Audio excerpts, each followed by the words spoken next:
Hi, Parl. Thanks for tuning in, and welcome to the finale of the Nier Automata playthrough. We're here as 2B again. It's nice to be 2B again after the preceding few streams. So, we have a lot on the agenda today. We don't have to, but tonight we're going to clear up all the side quests that I missed, besides Reconnaissance Squad, screw that one. We're going to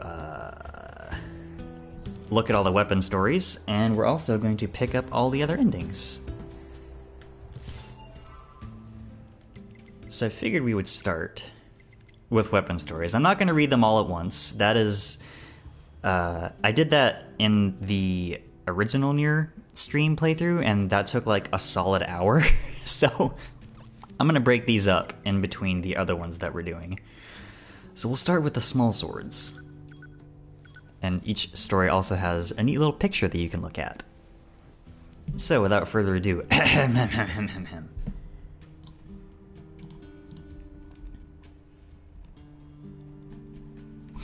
Oh, also, some of these weapons are returning from other games that Yoko Taro has worked on. Faith, for instance, was in the original Drakengard, but it was called Nobuyoshi. In the capital of a distant... Jesus Christ, let me start that over. That's not how that word is pronounced. In the capital of a distant eastern land, there lived a poet who was devoted to his art. But his words failed to touch the hearts of the people, and he could make no profit from them. Soon, his life became unbearably hard. Listen, be nice to me, alright? Be nice to me. Seeing the limits of his talent, the poet chose to abandon the pen and work the land instead. Soon, his lily-white skin began to grow dark, and his once frail body became sinewy and tough. He eventually married a kind woman, and several years later, they had a child. As the peaceful, uneventful days went on, the man began to feel that there could be no greater happiness in life. Or so the poet wrote before he put down his pen, swallowed the paper whole, and prayed that the next life might turn out so well. He then took Faith, already stained with the blood of another, and plunged it deep into his chest. That's how a lot of these are gonna go. Sudden turns into violence. The iron pipe is the starting weapon in original Nier. And has this cute little illustration of what looks like Dad Nier and Yona. Dad, if you're cold, I can give you my hat. You're the best father in the world, after all. Yeah, this is specifically referring to Dad Nier, which is interesting. Dad, if you're hungry, you can have my cookie. You're my favorite person in the world, after all. Dad, if you're scared, I can sleep by your side. You're my closest friend in the world, after all. So please don't go anywhere. Alright, Dad? Don't leave your Yona all alone. Okay? Beastbane. No notable trivia about this one, I don't think. Once upon a time, there were 3 princesses. The middle princess wasn't very bright, but was renowned by all as a great beauty. Once she came of age, she was married off to the king of a neighboring nation. The neighboring king adored his new wife and treasured her looks above all else. He gave the middle princess 6 new dresses and 8 fresh flowers every day, and his love caused her beauty to shine all the more. The middle princess did all she could to remain beautiful for her king, but she knew time would eventually catch up with her, as it did for all. So after much hard thought, she developed a cunning plan. The middle princess had herself stuffed and mounted so she could remain beautiful for all time. The king wept joyful tears at the sight, but alas, 2 years later, war broke out, and her body was crushed under the rubble of the castle. Isn't that lovely? Isn't that just nice? Alright, the Phoenix Dagger. No special trivia about this one either, I don't think. The girl lay there on the day of her wedding. Her parents and beloved were dead, and she herself had been violated in front of their corpses. As she swore to kill those who had done this terrible deed, a shining songbird appeared. "Allow me to grant your wish," said the bird. Wish upon this dagger, and never forget this hatred that you feel." The girl grasped the weapon and spat out a tearful curse. "I vow not to forget. Please, give them a painful death." Time passed, and eventually she got her revenge. Years later, when she was an old woman, the songbird appeared anew. "What of your vow?" it asked. But she did not understand. And come to think of it, what became of her beloved dagger? That night, bandits broke into her house, assaulted her daughter, and murdered her grandchild. The songbird then reappeared with a single question. "How long will your hatred burn at this time?" Alright, the Ancient Overlord. This weapon appeared in original Drakengard as King's Blood. One day, a young girl's village was sacked by bandits.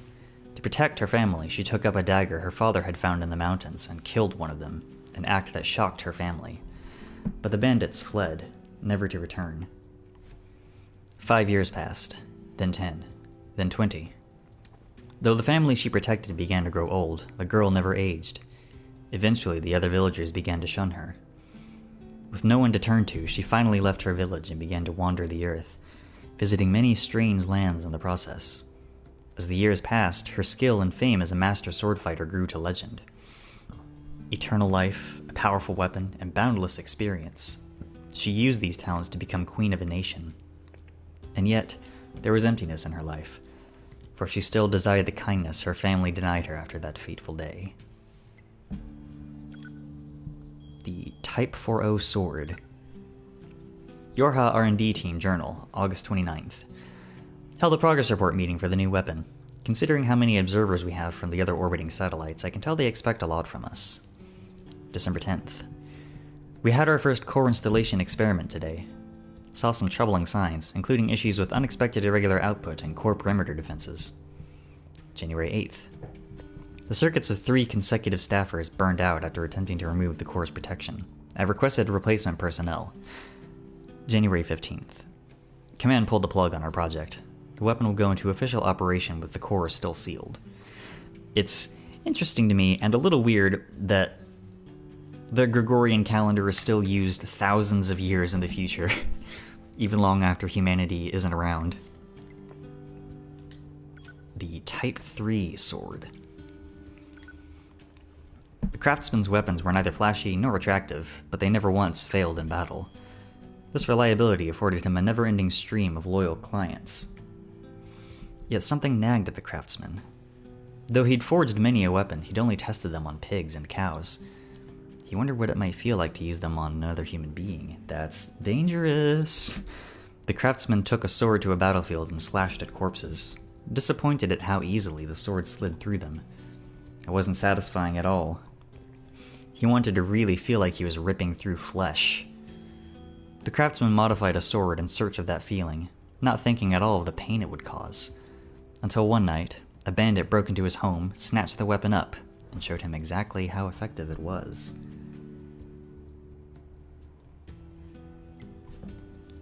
Virtuous Contract, with a picture of 2B and 9S.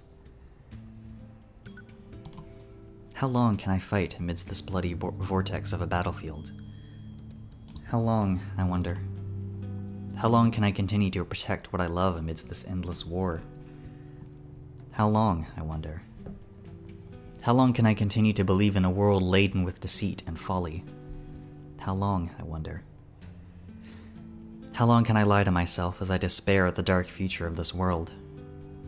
How long, I wonder?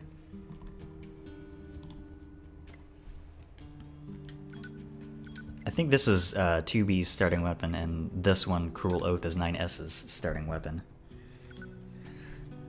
Once, long ago, there was a group of 7 boys who were born in the same village.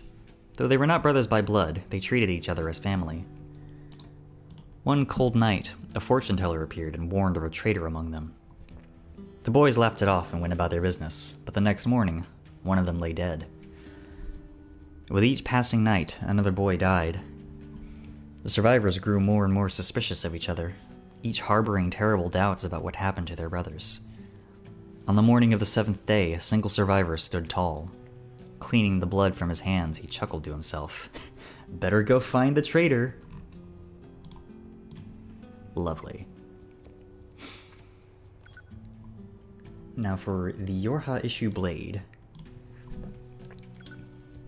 Morning, listeners! It's time to kick off another installment of Listener Letters with your favorite radio idol, DJ24D. Now let's get this day started right, shall we? How's it going, listeners? Yeah, I know.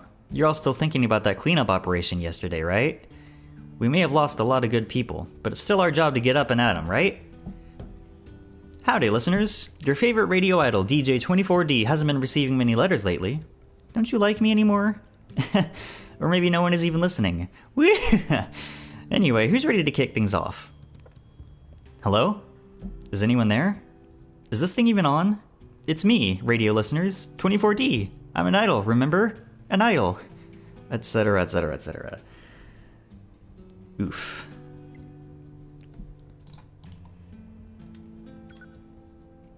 Now for the machine sword. That looks like... I don't know if that's specifically the Forest King, but... Excuse me. The more old records I read, the more fascinated I become by the species known as humans. We machines must do all we can to preserve these precious artifacts and continue to record their contents. I see from these records how important predation and reproduction were to human survival. And yet, they viewed such acts as sinful. I wonder why.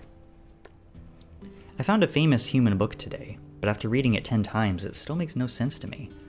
What possible attraction could there be to such a thing? Eureka! It seems the answer was in front of me all along. I am simply incapable of comprehending anything, about humanity or the world in general. Ah, how wonderful it is to live in a world swaddled in mystery. The Engine Blade. This is a reference to Final Fantasy XV. This game was published by Square Enix after all, they can do that. A small prince rests alone in a vast, vast bedroom. He wishes his father knew how much he hates sleeping alone, but he doesn't dare to tell him, for the king is a very busy man and must not be disturbed. A king sits alone in his vast, vast office, drowning in affairs of state. All he wants is to see his family and hug his son, but he cannot, for his every waking moment must be spent in service of the people. One day, while eating dinner, the king asks his son what he most desires in the world.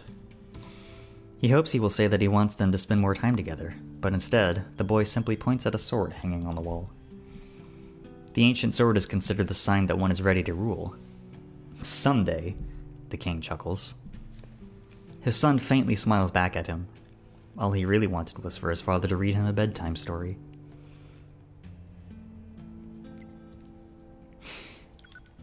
The Cypress Stick is apparently a reference to Dragon Quest. I didn't know that. I thought it was an eco reference, given A, the fact that it's a stick, and B, where you find it. But I guess Dragon Quest makes more sense since this game was published by Square Enix. Anyway.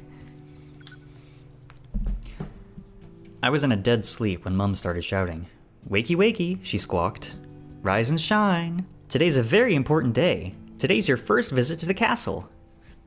Annoying, right? But I got up anyway. Today's my 16th birthday, and I have an audience with the king. Mum's apparently worried that he'll charge me with some big important tasks, so she gave me a cypress stick for some reason. Like that'll help. As we walk to the castle, Mum keeps blabbing about how excited she is and how long she's been waiting for this day. She's told me the story 1,000,001 times, so I just keep quiet like always. When we arrive, I see my friend coming out of the castle. He's 16 too, but his fearless gaze makes him look like a legendary hero to be. I'm sure he's got a lot to live up to. My dad's just a carpenter, so I've got it easy. And those are all the small swords. But actually, before we do anything else... Nope. Let me put on the engine blade real quick. It changes your dodge animation to be like the one in Final Fantasy XV. 042 to operator. Coordinates confirmed for And location specified by it also changes leader. damage numbers. Understood, 042. Placing marker on target. The desert heat is going to make resupply efforts difficult. I think that's neat. Please make sure you're ready before you go. Alright, with that out of the way, now we can get started on getting to the side quests we missed. And this first one that we're doing is way back in Chapter 2. Right now we're supposed to be heading to the desert, but if we go back to the bunker instead, we should be getting a side quest from the commander.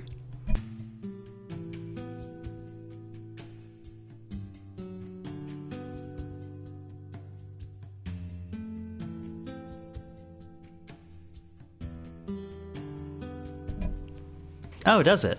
I'll have to look at that. Also, hi, Mr. Chris. Thanks for tuning in.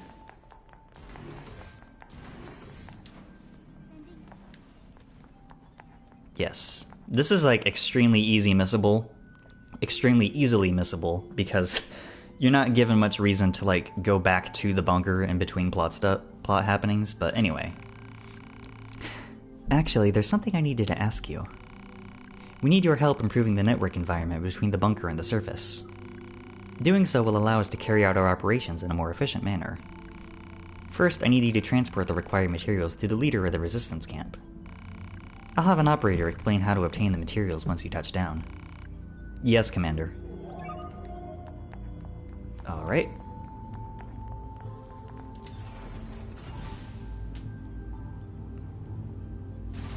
Also changes the appearance of chests. Interesting. Yeah, I didn't know that, because I never used it. I took one look at its garbage stats and decided, no thanks.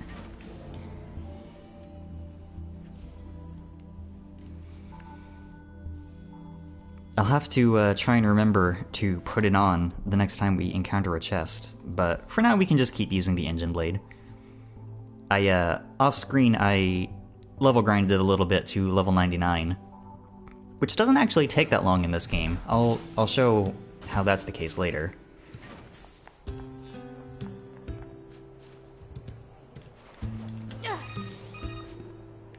Operator to 2B. Come in, 2B.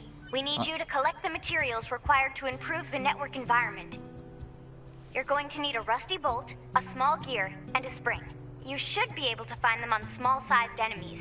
Once you have everything, please take it to the Resistance leader, Anemone. Understood. I know it's a bit of a pain, but good luck. Target location data obtained. Marking on map. To answer your question, we're doing everything else we can before the ending. So after you see either ending C or D, you unlock Chapter Select, which you can access either from the title screen when you're loading a save file or at any access point, and this lets you jump around to any point in the story. So you can go back and get things you missed. Right now I jumped back to Chapter 2 specifically for this side quest, because this is the earliest point you can access it, and it becomes unavailable pretty quickly. Also, yes. Let's look at if the Cypress Stick also changes damage numbers. It does! That's cute. They're more Dragon Questy, I assume. I have very little experience with Dragon Quest as a series. I played a fair bit of Dragon Quest VIII in high school. I never finished it. I think I got to a thief town or something like that, and then I just stopped. I guess I lost interest. And I haven't played any other game in the series, and I'm not really interested in it at all. Unless, like, somebody bothers to release a mod or ROM hack or whatever for whatever given game that replaces the music. But that's a conversation I'm not going to get into right now. For now, we have garbage to collect.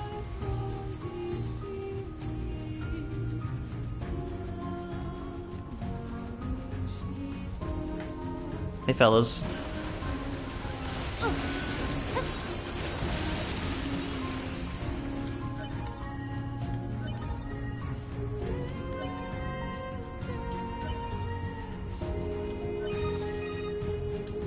Operator 60 to 2B.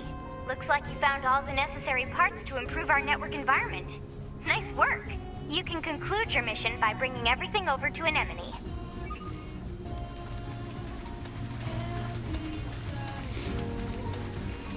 That was easy. You'll note when I picked all that stuff up, I already had way more materials than I needed. I guess it's just for this specific quest, they don't let you turn it in early because of all the voice lines and stuff. Which is fine.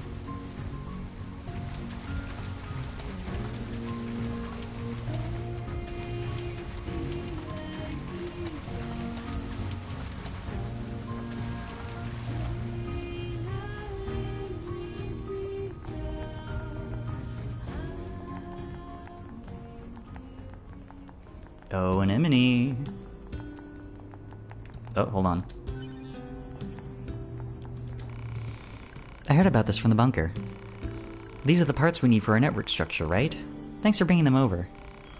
It's not much, but I have a reward for you. Oh, but don't tell the commander. It's probably against regulations. This would have been a lot more useful had I done this at the beginning of the playthrough and not completely forgotten that this quest even exists. So, that's that.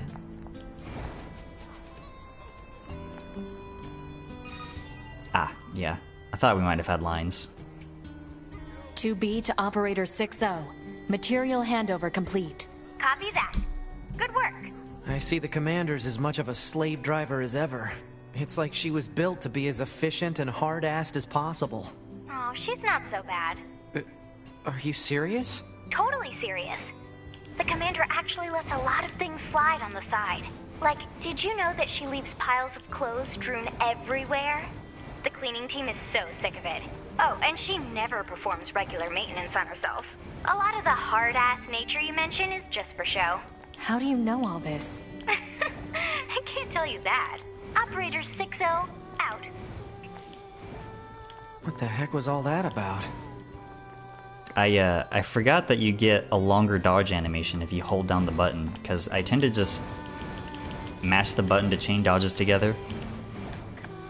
But anyway.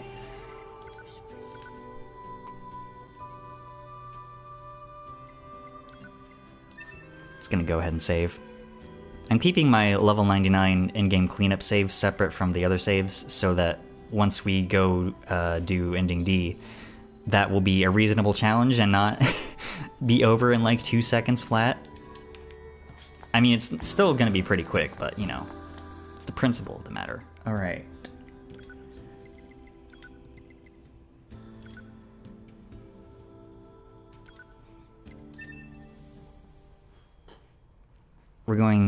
Next we're going to Chapter 5 to deal with Speedstar. Was never able to finish that quest our first go around, but now I have various tools that will be able to help us with that.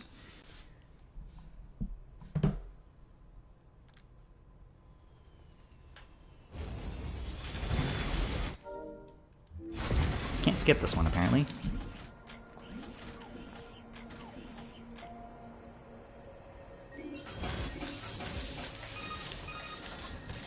Yorha, this is your commander. For the first time in centuries, we've intercepted a signal belonging to the aliens. These are the creatures that are in direct command of the machine lifeforms on this planet. If we can destroy them, we can end this long and arduous war once and for all. Our intel team is hard at work attempting to analyze the source of the signal, but we're not there yet. We need more data. All Yorha units are hereby ordered to prioritize data collection above all else. We can't let this chance slip through our fingers. Glory to mankind. I used command's data to determine the signal's source and marked it on the map. But it seems to be underground. Like way underground. Guess we'll see once we get there. If we're lucky. You're not much for plans, are you, 2B? At this point in the story, we're supposed to be investigating the underground ruins and finding out that the aliens have been dead for centuries, and then we fight Adam and Eve. Alright. First, I need to change this to slow, and then I need to make sure I have the my chips configured properly. This is the wrong set of chips.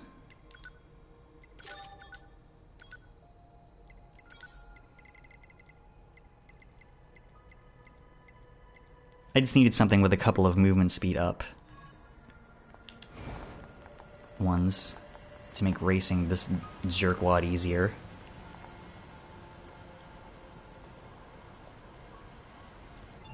Do I have any speed salves? I don't. No matter. You there! Ho! Are you living every day on the straight and narrow? Life is a fleeting moment. We must fly straight like an arrow so we never lose our way.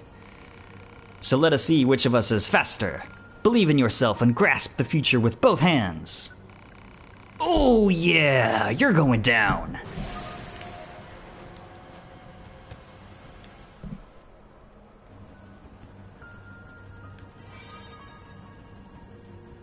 Right. Since we're coming here from Chapter Select, your quest progress starts over, so we have to do the first 2 races again, unfortunately. But the first 2 races are easier anyway.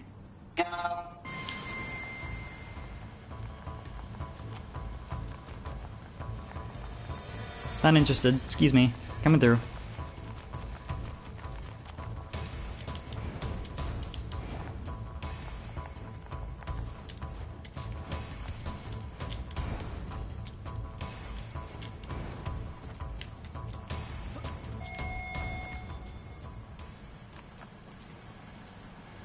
Dang, beat him by several seconds. Nice.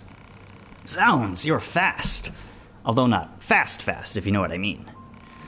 I'm excited to test your skills again, and next time we'll take things up a notch. Hello, hello, hello! Ready to challenge me again? Wonderful! I knew you couldn't resist the thrill of the chase the moment I laid eyes on you. Now let's have a race that will make our very souls quiver with delight. An excellent response. Alright, this one's annoying.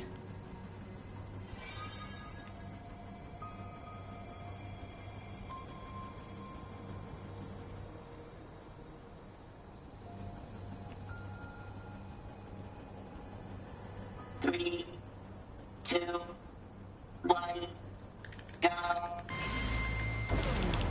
Ha!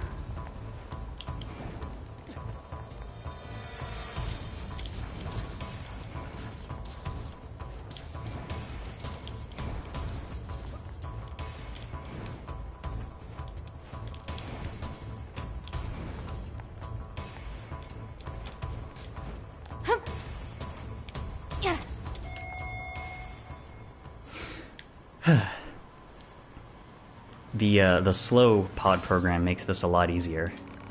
Not bad. You're getting closer to becoming a true speedster. Keep it up. I want us to grow ever faster together. I'll be here whenever you're ready to try me again. Hello, hello, hello, hello, hello! I feel it in my core. Today is the day we pursue the ultimate in speed. We shall break down all barriers. Sound, light, tachyon. Never doubt your true potential. Ah ha ha! Today we show the world what it means to be speed itself. Alright, this one's the annoying one. 9S, you okay? What? 9S is having a normal one.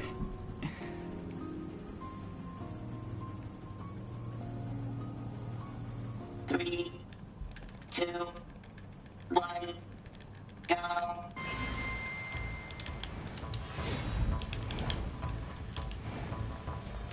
A little trick to get to the ground What is faster this? is just do a heavy attack. Analysis. It is a cave-in caused by the collapse of an open space underground. Why is there such a huge cavern beneath the city?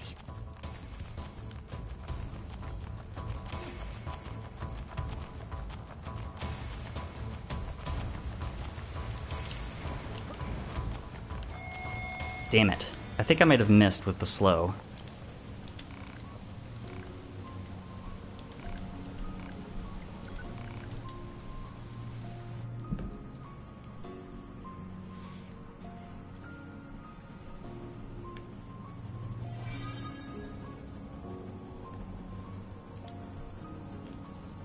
I wish I could skip this.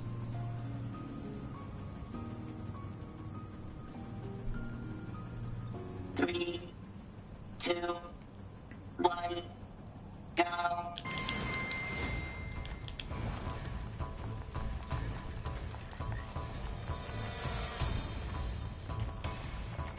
Go, go, go, go, go!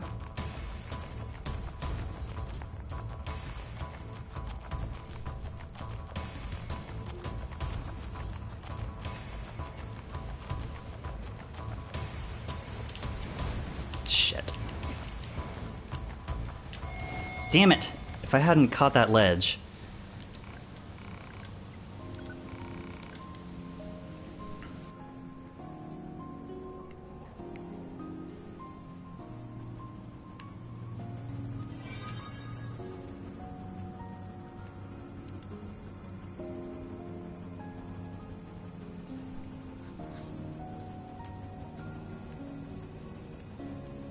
Three, two, one, go.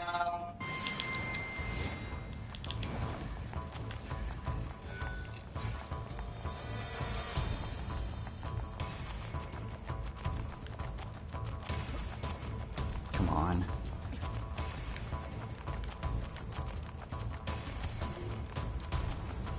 I think for the Switch port of this game, they made this quest specifically easier since that port runs at 30 FPS. Oh, god damn it! Are you kidding me? Oh, I won. Okay, I thought I had lost there. It must have just been very close. Anyway, congratulations. You are truly the greatest speedster the world has ever known. As proof of your astonishing victory, I give you this. I can no longer challenge you. I have lived my life in the pursuit of speed, and it seems my journey is at an end. It's strange. I thought I'd be sad, but instead I feel peace. When I think back on how competitive I was before, it seems so very ugly. But that was my life, and thus I own it. I am content. I am content. Did you have to blow yourself up? What the heck was up with that guy anyway? Why did you blow up? Whatever. Alright. Let me switch back over to my good chips.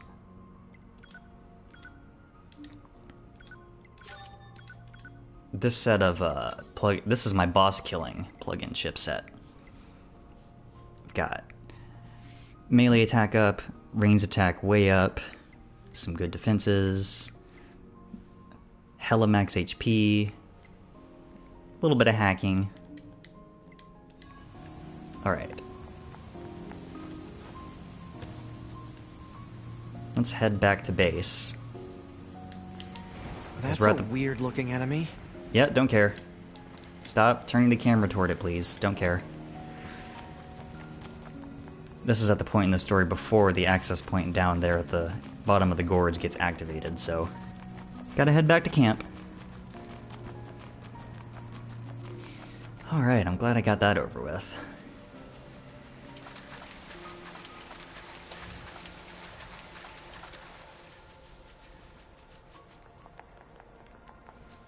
Now, there's 4 side quests left. One is Reconnaissance Squad, which, as previously discussed, I'm not doing. Because it's just too tedious. One is in Chapter 7, but we're going to skip that one over for now.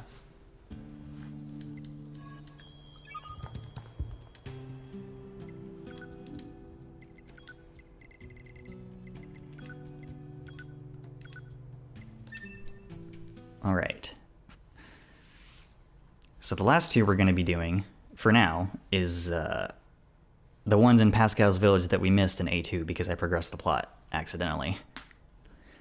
Unfortunately, we start off this one in the middle of the desert, so we're going to have to, like, run our asses all the way back there, which is annoying.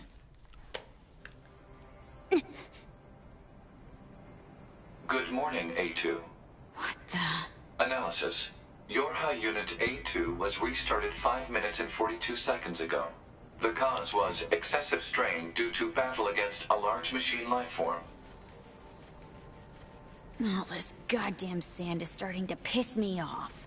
Alert. Fuel filter performance deteriorating. Fine particulate matter seems to have entered the filter while fighting in the desert. Proposal. Replace the faulty part immediately. You make it sound so easy. Records indicate said part was once used at the resistance camp. The resistance camp. Alright. Change my weapons real quick.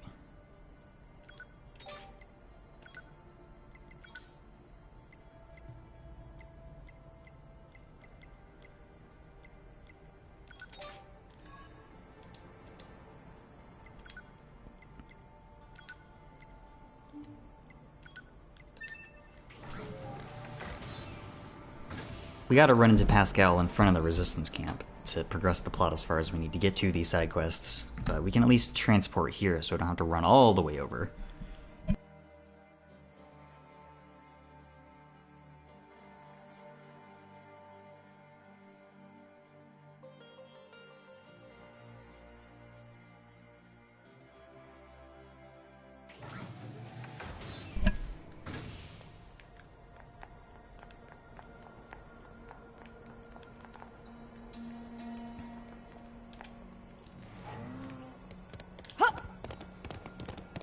Moose travel is faster than sprinting.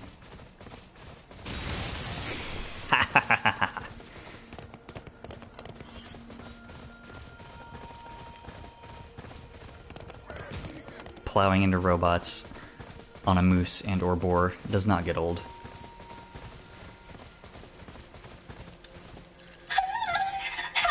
Help me! Are those machines fighting each other? Nope, not the moose. Sorry, Moose. Didn't want to do that. Thank you so much for saving me. You're a machine. Wait, my name... Uh-huh. Machines make you. If that will save your... No, Just... not right now. You have... Okay, now we gotta talk to an Anemone.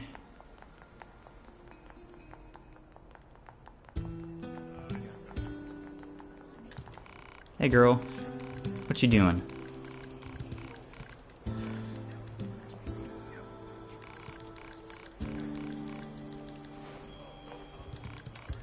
Blah blah blah, fuel filter, blah blah blah, Pascal's village, blah blah blah. Alert. A broken filter will cause significant problems with fuel distribution. Proposal. Replace the faulty part immediately. Yes, yes, yeah, I know. I know. Coordinates confirmed for a colony centered around the machine life form known as Pascal. Location marked on map. You don't know when to shut up, do you? Oh, I should switch over my pod programs while I'm thinking about it. Don't need this anymore. Put that on Mirage, put that on projectile shield. Can I just transport there or do I have to run?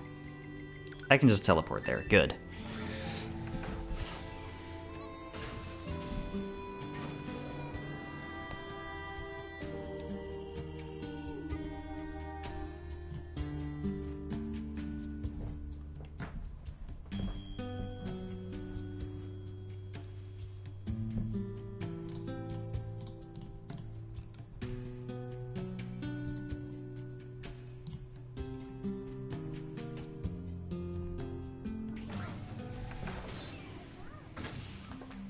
There's machines everywhere. Analysis. This is a colony of pacifistic machine life forms led by the unit known as Pascal. It is logical for a large number of machine life forms to be present. This pod has concerns regarding Yorha Unit A2's predictive skills. I'd be more concerned about me smashing your face if I were you. Right. Mash through this dialogue real quick. Areas where rigid tree bark is available marked on map. God damn it. Analysis. Hostility toward the peaceful machine life form Pascal is pointless from an energy usage standpoint. Proposal. Form a friendly relationship immediately. You've got to be kidding me. Right, where am I going? Forest. Right, unfortunately, this is really the only time to do these quests, because like the very next plot point after this is Pascal's village getting attacked and destroyed, so we kind of have to go through all this, unfortunately. That's fine, it won't take long.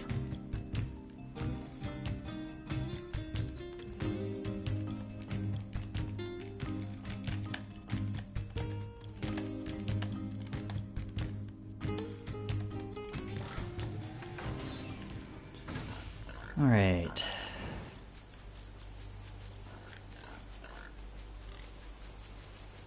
Over here. No thanks, not interested. Ah.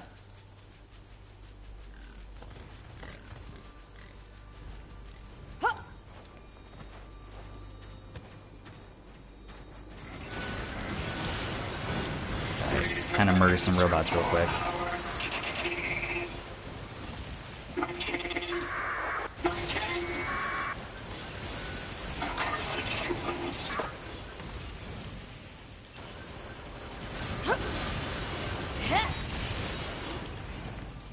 Hey, bud. Ow.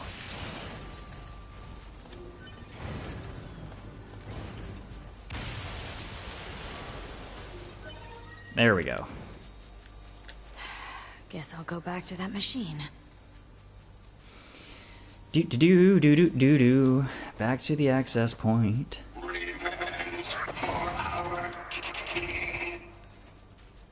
You're lucky I'm not interested, buddy. I would murder you in like 2 hits.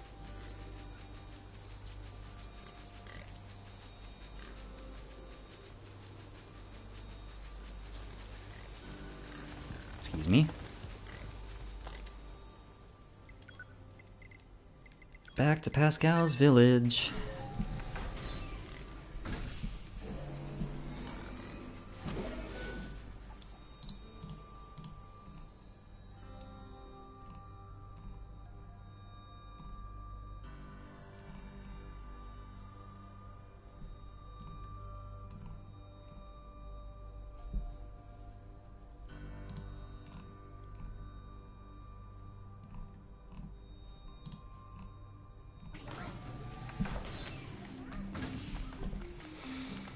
Okay.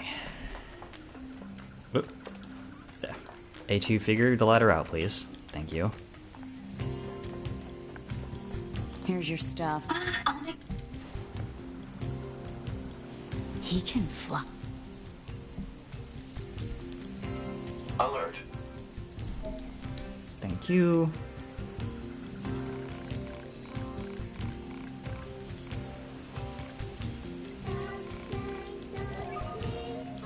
Go do this real quick. We're getting there.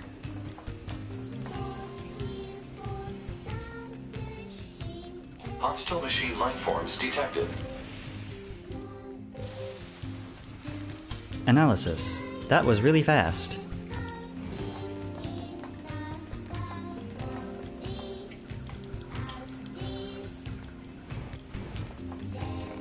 Mash through this. Thank you.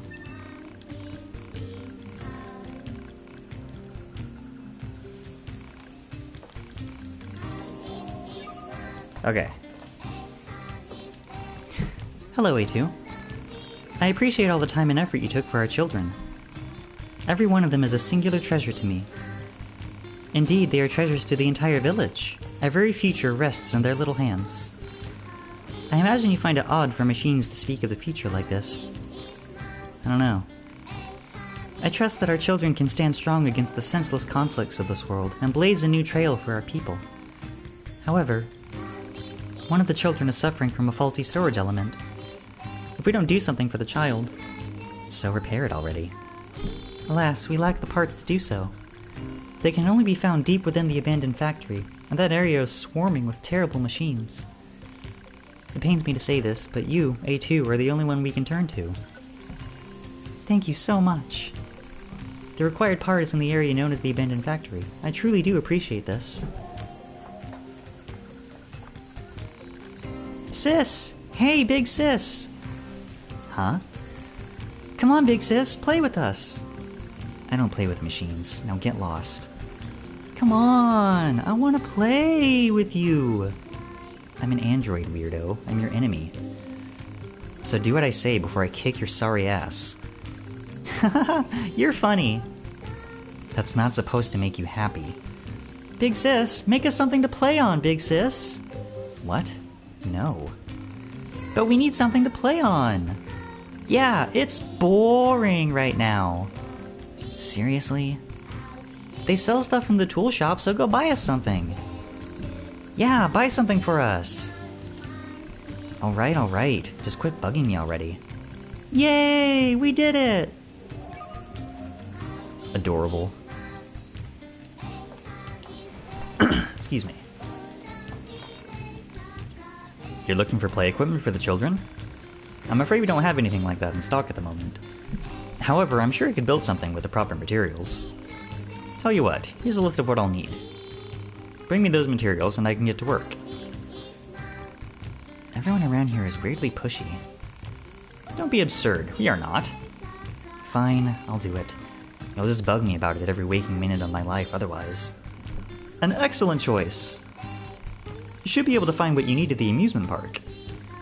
Oh hell, that's forever from here. Safe travels! This is going to suck. Alright, factory first.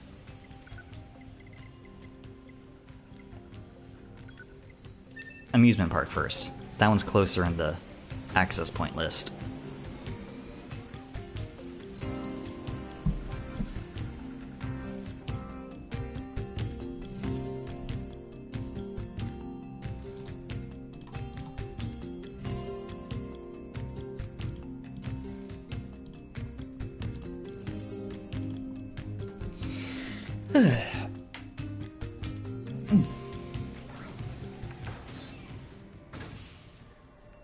Alright, time to look around.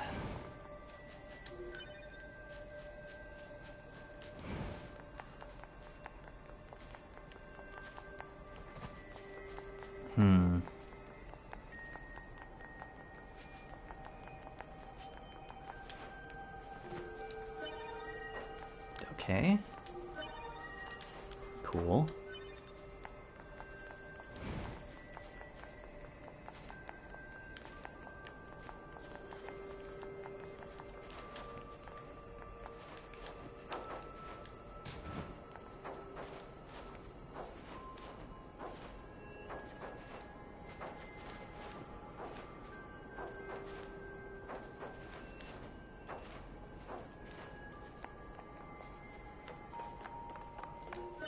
Yoink.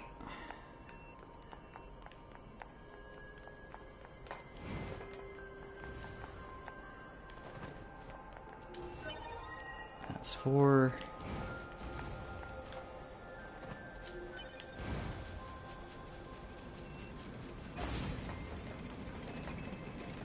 Is it up here? Signs point to yes. Finally. This should be everything I need to make those bratty kids happy. Better take it to that creep in the tool shop. Yes, we'll do that in a second. And by a second, I mean a few minutes, because first I'm going to go to the factory to get the stuff for that.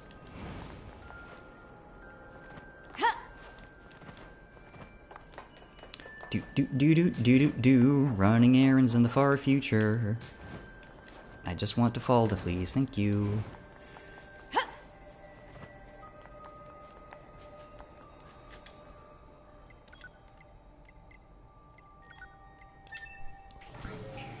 It seems that no matter how far in the future you travel, running errands is the one constant that remains.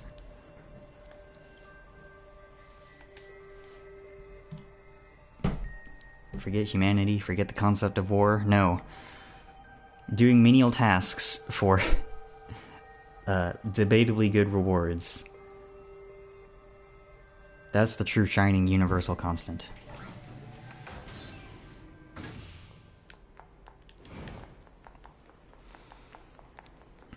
Okay. Death, taxes, and running errands, exactly. Alright, so is this gonna be in The surface part of the factory or the underground part of the factory? Because one of those is significantly more annoying than the other. It looks like we're staying on the surface, maybe. Yeah, that seems to be the case.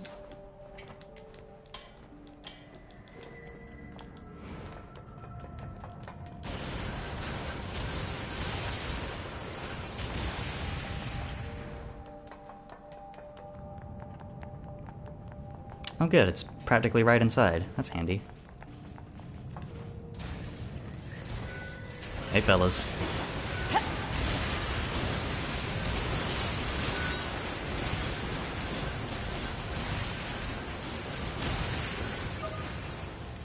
Enemy machines destroyed. Perfect.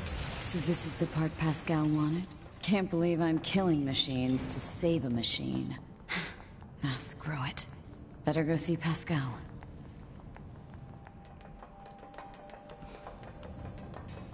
Oh no, the memories of 2B are rubbing off on you. You're becoming nice.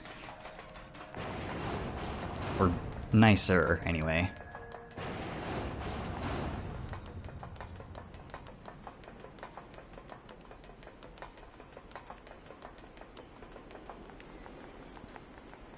Just as a quick aside, I really like when games do the thing where the skybox is taken up by, like, a really massive object that takes up your entire field of view. I just think that's pretty cool.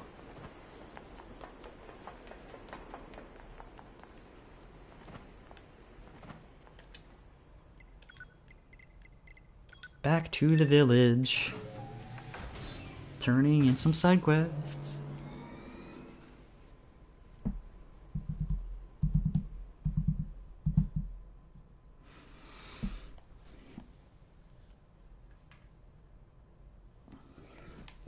It's true, Elden Ring do got Big Tree. Speaking of which, the DLC for that got a release date announcement. Apparently it's coming out in June. So, it was apparently very cool and sexy of me to hold off on buying that game until, until later, which is nice. Did you find the materials? Excellent. Just give me a moment. 5 minutes later. It's true. Done! I've built what you requested and installed it where the children like to play. That was fast. By the way, the children said they wanted to thank you personally. They're at the top of the village, playing near the slide. They'll be happy to see you, I'm sure. Hell yeah.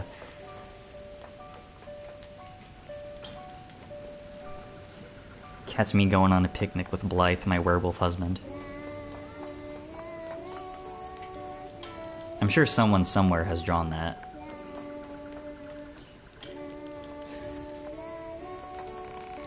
Hey, it's Big Sis! Big Sis! Thanks for building this, Big Sis. Yeah, thanks. Sure. Hey, Big Sis? Huh? What now? We just wanna give you something? 'Cause you helped us?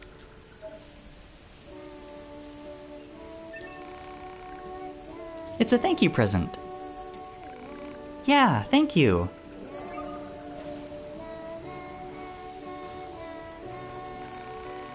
Ah, don't do that, Pascal. I apologize if I scared you. I heard you built some play equipment for our children and wanted to thank you in person. Don't worry about it. Try not to overwork yourself, alright? Feel free to pay us another visit whenever you like. A group of pacifist machines, huh?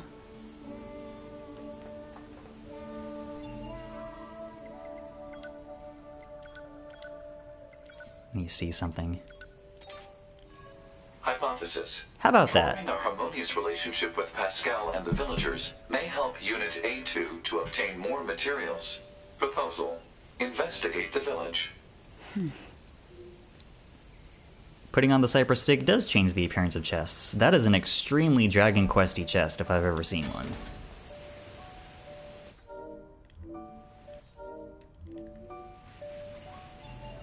Anyway.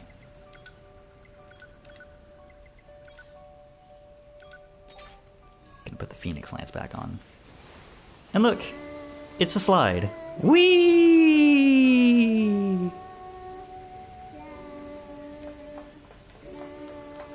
this whole thing actually kind of adorable. Which makes the village attack and the aftermath of all that even more heartbreaking. Don't you love it? Ah, A2, you have the part needed to repair the child. I cannot thank you enough. This is meager compared to what you've done, but please take it. A free meteorite, nice. In all honesty, we could have transferred the child's core to another body instead of repairing the original. This process allows us to resurrect ourselves as many times as we want. However, it comes at the cost of our memories. So in a way, he would no longer be the same child. Thankfully, this is no longer an issue. Thank you so much. Alright. That is all the remaining side quests we have left, besides the one in Chapter 7, which we're doing later, and Reconnaissance Squad, which I'm not doing at all. Yes, Parl, I am aware that there is fan art of Werewolf Husband online. I was talking specifically about the hypothetical picnic scenario. Anyway, before we move on to the next thing, let's look at some more weapon stories, specifically the ones for the large sword, starting with the Iron Will. Let's look at that actually real quick.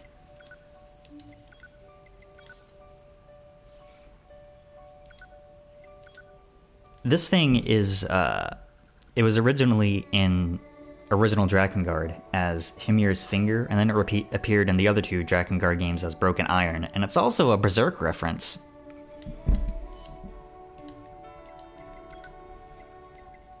I haven't read and or watched Berserk, but there are a lot of those in video games. Anyway.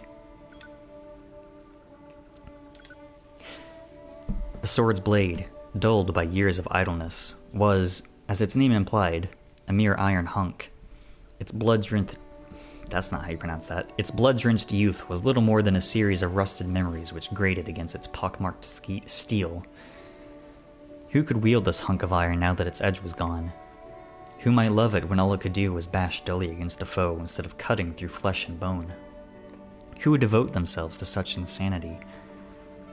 The sword sighed softly, pleased to finally be at rest. But before it could peacefully crumble into dust, a group of power-hungry fools took it up and denied its reverie anew.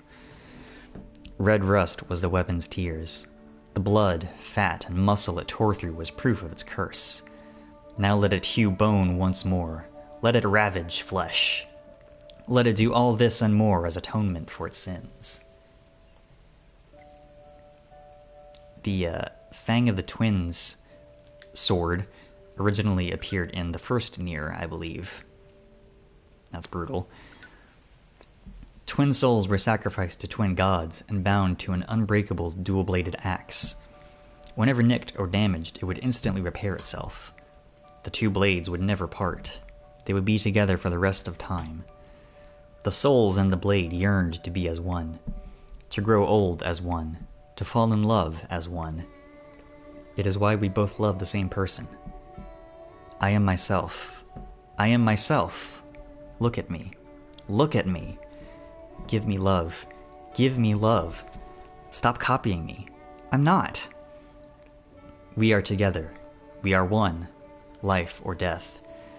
Even if we kill our foes, even if we kill each other, our two bodies will be as one for all time. Someone separate us. Oh God, please, someone help. And then it just abruptly cuts off.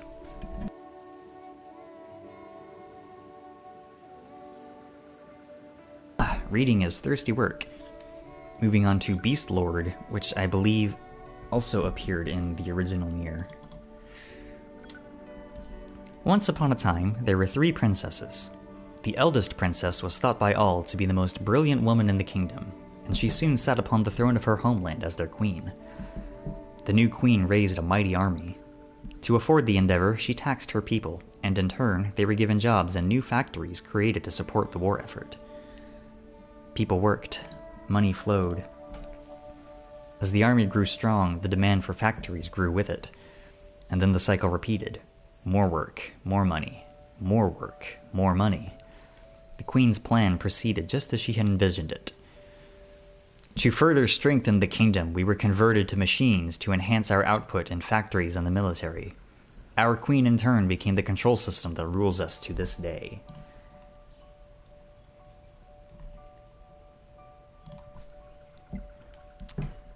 The Phoenix Sword.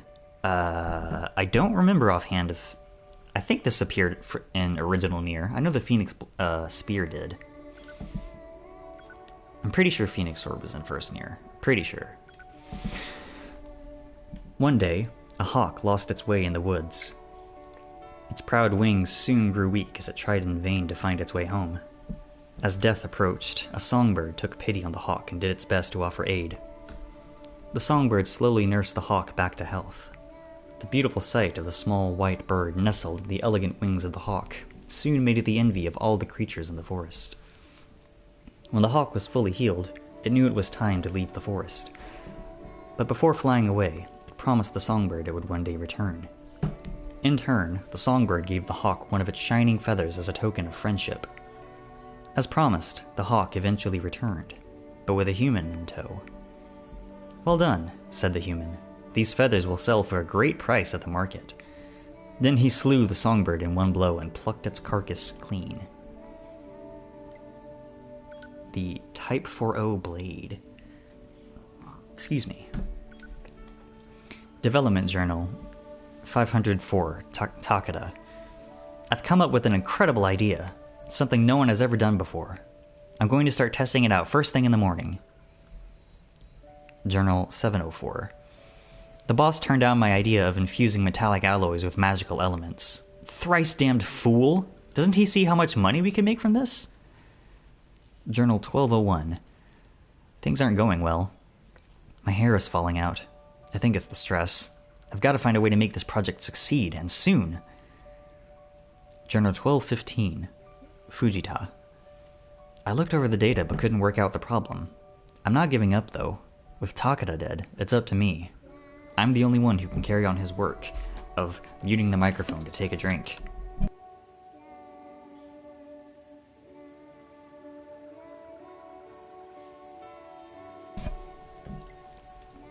Next, the Type 3 blade. The greatsword was known for the intense pain it inflicted upon its victims. You know, unlike every other weapon.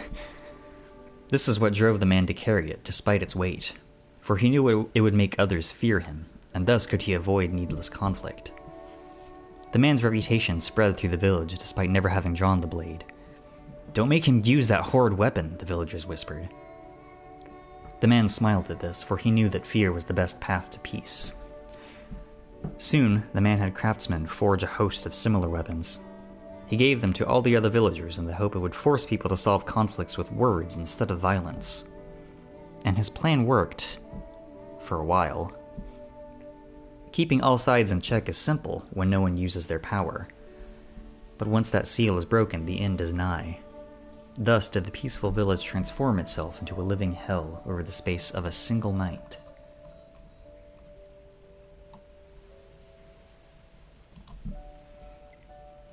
Virtuous Treaty. First encounter with my lover. Failed to connect with my lover. Far away went my lover. With death went my lover to eternity. Simple. Cruel Blood Oath. No special trivia about this one, I don't think. I'll never forget the time we met. I knew ours was a love that would last for eternity. But even when by his side, his feelings were a mystery. It was painful not to know what he was thinking. So painful. When I was close, I hurt him. Yet being distant hurt him more. I finally found my place in life. A place where I am as close as possible, yet eternally distant. And finally we have the machine axe, which is not a sword, but, you know, we'll let it slide. Human fight. Why? Why humans love? Why do humans band together? You. Why are you alive? Alright. Next... Hold on a second. Next, we're going to start working on collecting the many endings that we have yet to achieve. There are a lot of them. There are 5 main endings, and then 21 assorted joke endings, one for each letter of the alphabet. We'll get started on those in a second. I need to use the restroom first. Be right back.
Okay.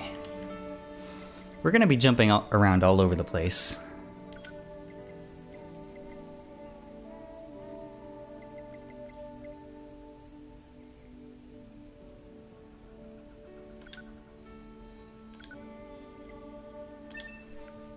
These joke endings are arranged in seemingly a random order.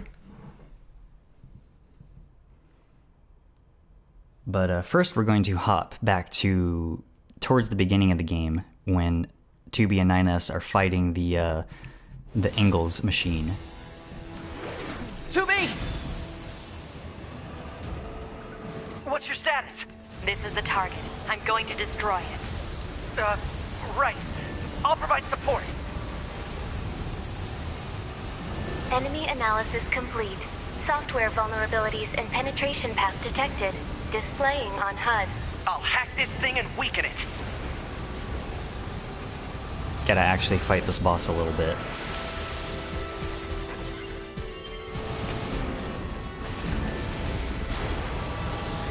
This won't take long though, what with us being at the level cap and all.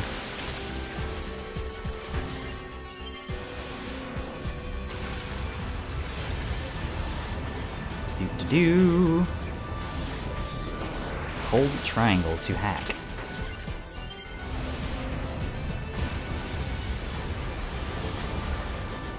One more.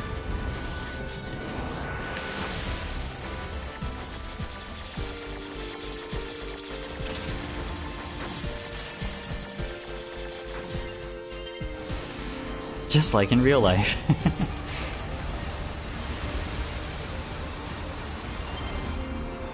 There we go.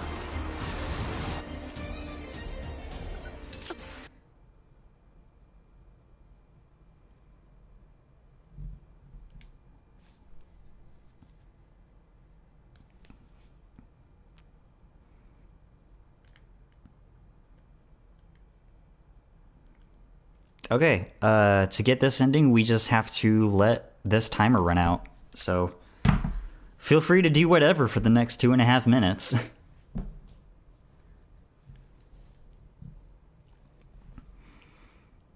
I think I mentioned this earlier, but most of the joke endings involve, excuse me, involve like either dying during certain plot points, plot events, or ignoring / running away from certain plot missions, things of that nature. You know, what if I did X instead of progressing the story? Most of the time, you get a joke ending, like this one.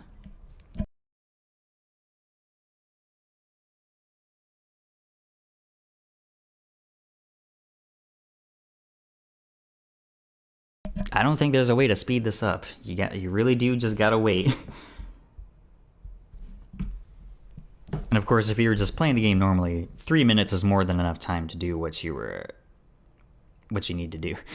Thrilling gameplay.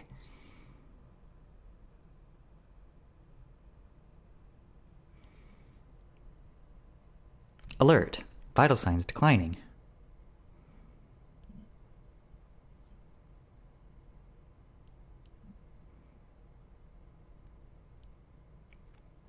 You can just barely see a little bit that the screen is starting to go glitchy.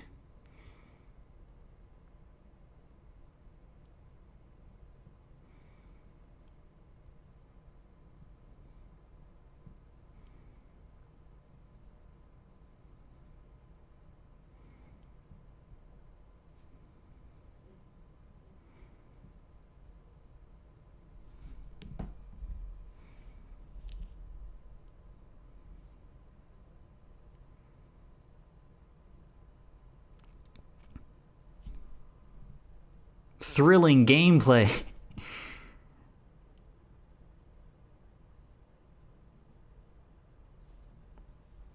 Screen is going haywire.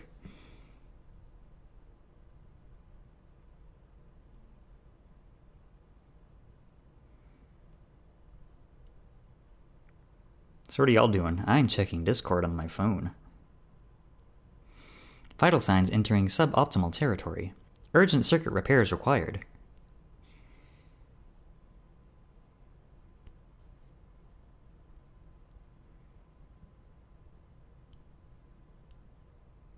And there we go.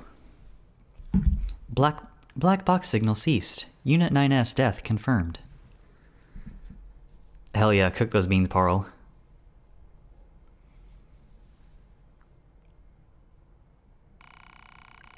Yorha could not stand up to the might of the Goliaths. Now their extinction is only a matter of time. It seems that mankind will never regain its former glory. Ending F. Mission failed. I like that for these joke endings, the credits just zoom by extremely quickly. Like in Fast Forward, that's pretty good.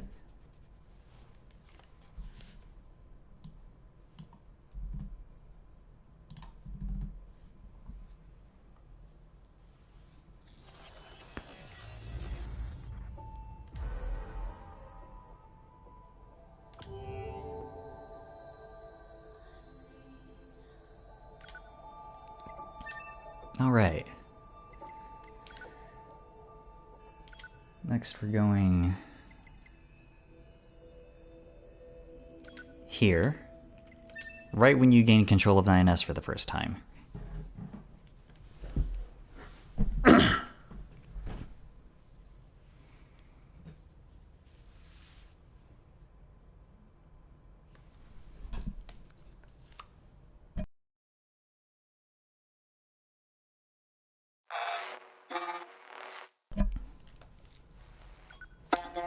Right. Gotta do this first.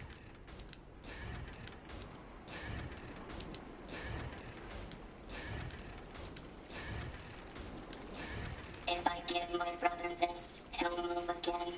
I need a container. I can use this.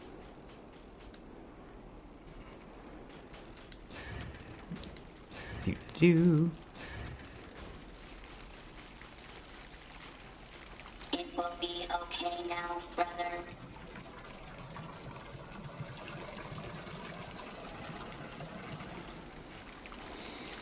Okay. I gotta walk slowly all the way over.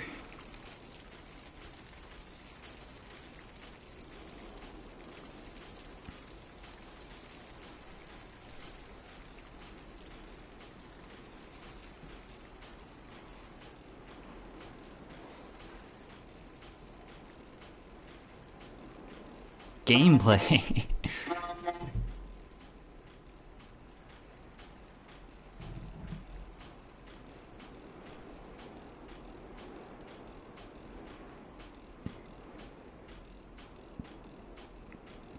Just a little more.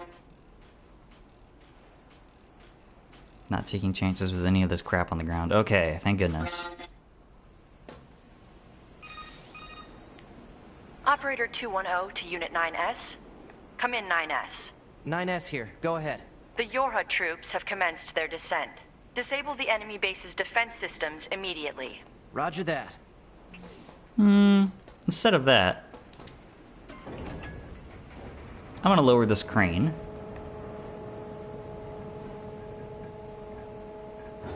And just leave. Alert. Proceed with mission operations in...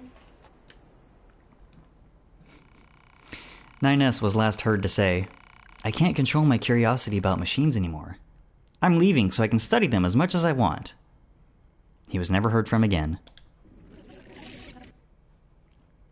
Ending G. Hungry for knowledge. Just leave. It's fine. Just leave.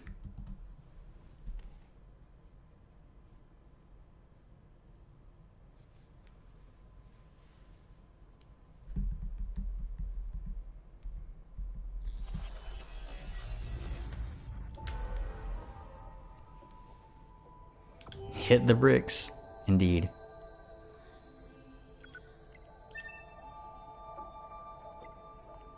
Let's see, next we're going to Chapter 5. At this point in the story, the machines are attacking the city ruins with the Goliath units.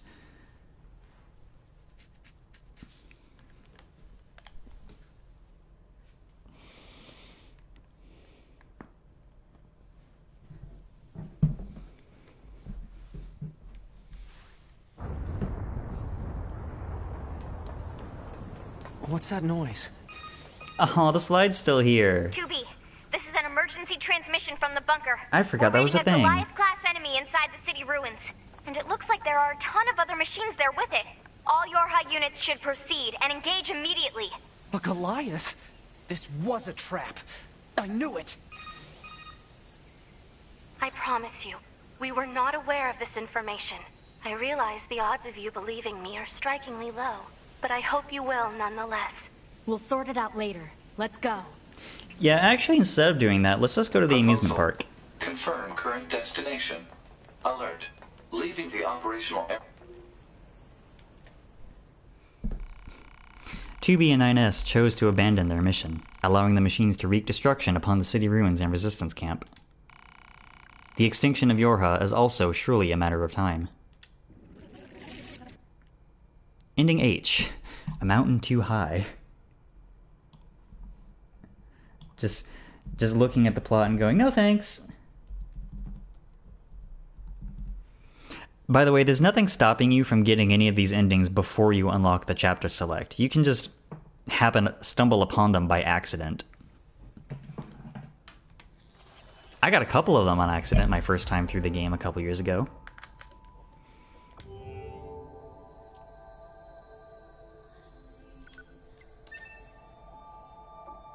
Next, we're going to Chapter 8.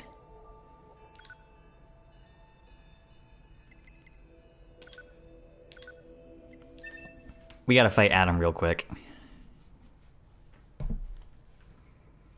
This is after he kidnaps 9S and deposits him in the copied city. So...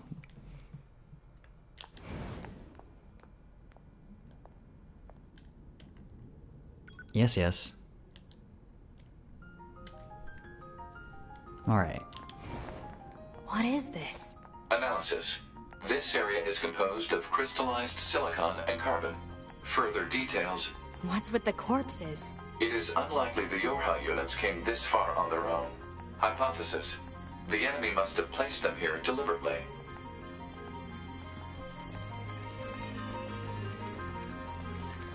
Oh, Adam, you're not going to last long at all. Or we, machine life forms, I suppose, have a keen interest in humanity, love, family, religion, war. The more human records I unearth, the more charmed I am by their complexity. This city is one of many areas I created out of a desire to understand, to know humans. It's grand, don't you think? Almost spiritual. I think right as the fight started, I immediately did enough damage to him to trigger the phase 2, but he's not going to go into phase 2 until his dialogue finishes, like this. All facets of humanity. Some desired love, others family. Where'd you go, bud? Only then did I realize the truth. The core of humanity is conflict. They fight, steal, kill. This is humanity in its purest form. I really want you to hear this dialogue in full. Humanity. Have I offended you, little android? Did I speak ill of your beloved humans? Come the on. truth can be so painful. You're stalling the inevitable, I strive buddy. to attain nothing less than the essence of humanity itself. We machines exist in a connected network. We are immortal, invincible. And yet, within all those infinite bits of data, there exists not even the merest flicker of being, of life. Death, even the concept of death, has no meaning to us. Come on, dude. Quit stalling. I have severed my connection to the network. Now, let us embrace death. I don't have time for you. I need to find 9S. Ah, 9S.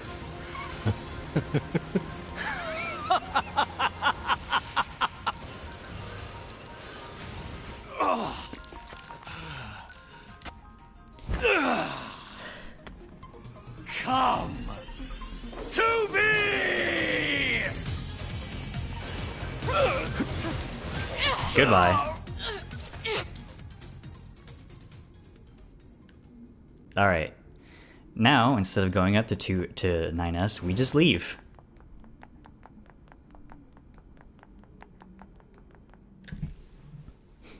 Instead of doing what we came here to do and saving him, we just leave.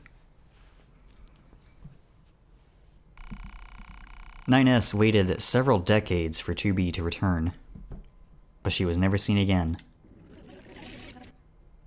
Ending I. No I in team.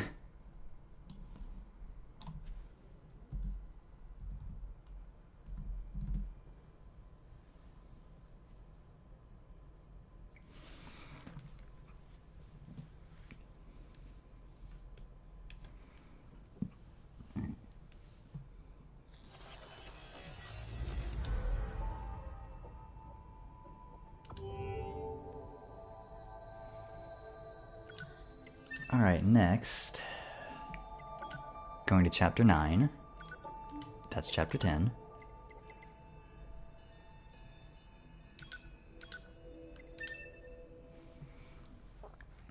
This is when 2B and Pascal are going to the machine cult in the factory and dealing with that whole scene.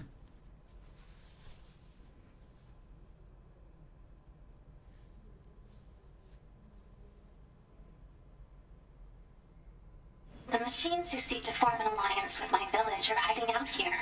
Still, you should probably be careful. We machines can be rather unpredictable. Even you? In truth, yes. Now that we're cut off from the network, we no longer share data with each other. We can speak, of course, but I find that language contains many ways to hide one's true intentions. It certainly does. You'd know all about that, wouldn't you, 2B?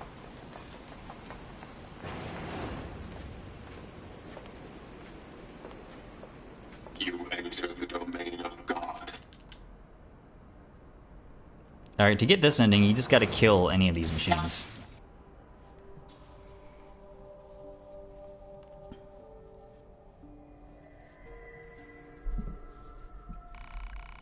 In a sudden fit of temper, 2B wiped out the machine lifeforms, and no peace was born that day. Ending J, Bad Judgment.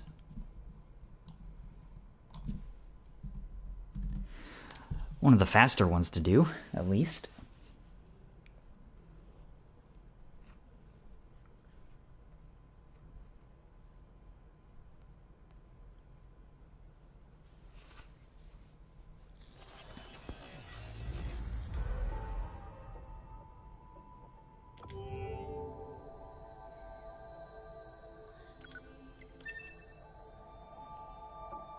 Next, we're going to Chapter 6.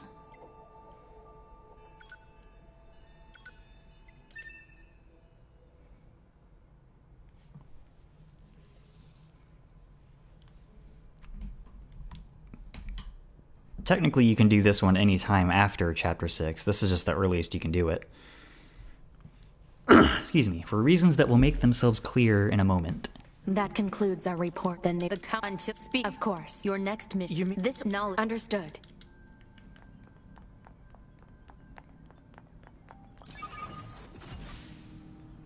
Alright, we gotta check our mailbox and make sure we have a Commander specific sure is a slave driver, huh? And now we have to go back email. to the city ruins.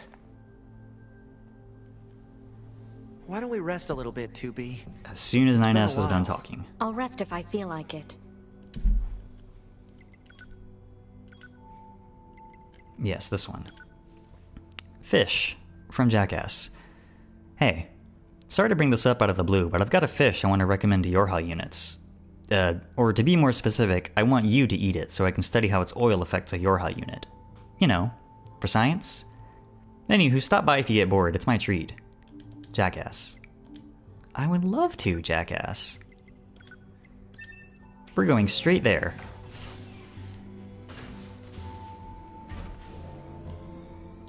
I was originally holding on to the mackerel that you get from her so that I could do this ending straight away, but I accidentally sold it. So I gotta grab another one. You can also, like, just fish up a mackerel in several different places, because, you know, it is a pretty common fish, I think. But this is certainly the most expedient way of going about this. Oh yeah, I still have to give you that stupid fish.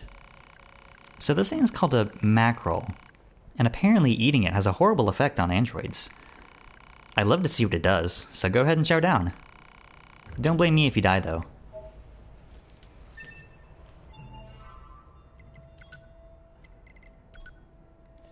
Mackerel, caught in the sea, can be exchanged for money.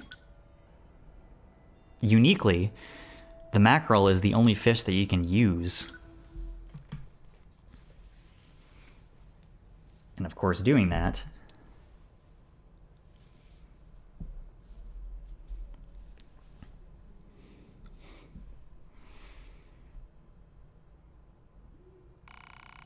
having consumed the mackerel, it didn't take long for the android's bodily fluids to congeal. Muscle rigidity and paralysis soon followed. It was good, though, the android thought as consciousness faded. Exquisite, even. No wonder humans used to eat them. Ending K. Aji Wokuta. I don't know what that means offhand, but it is funny that you were killed by eating a mackerel for science.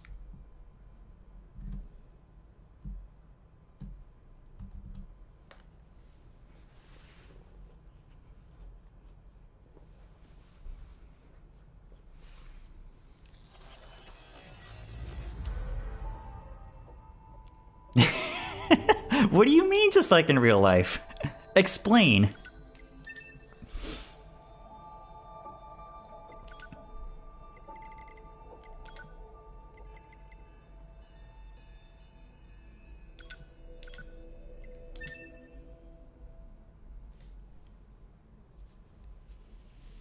Anyway. We're going back to chapter 10. This is the point where Eve, in his grief and rage, is sending the machines to attack the city ruins, and specifically at the resistance camp.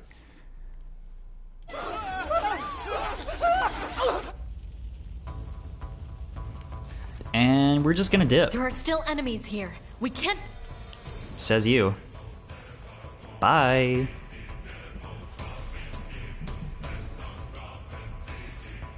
I like that this joke ending prompt specifically, like, stops you in your tracks as you're leaving. Like, hey, fed up, 2B left the camp to its fate and decided to go fishing?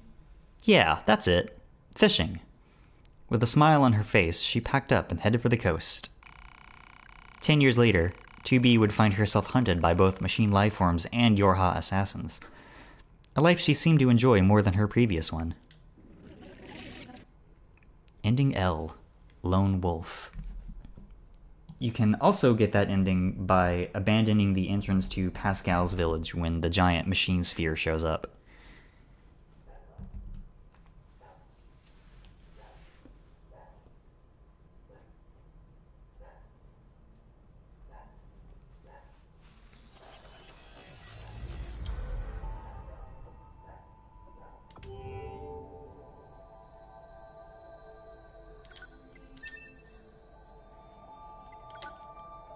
Okay, now we're going to chapter 14. Specifically the point in the game where Pascal's village becomes under attack, and I'm sure you can guess where this is going, you know, based on the pattern of previous joke endings we've gotten tonight.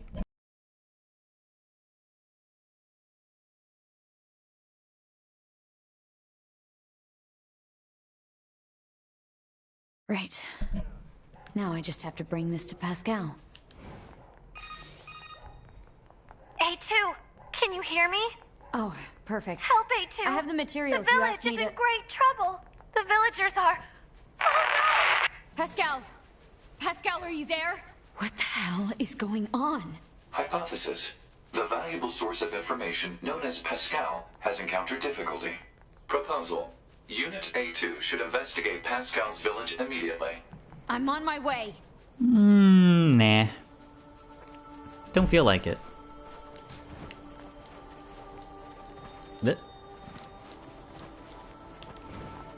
Excuse me, fellas. Not interested in you today.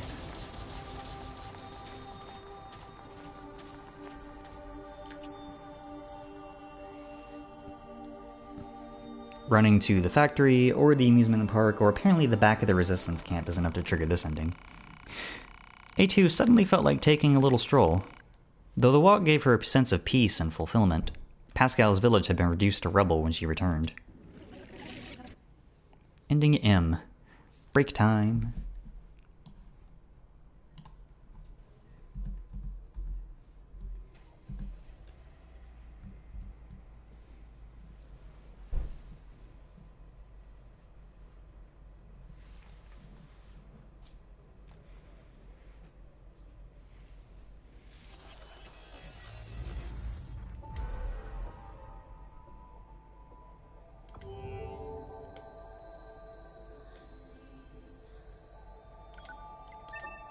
Okay, for this next one, we're going to chapter 7.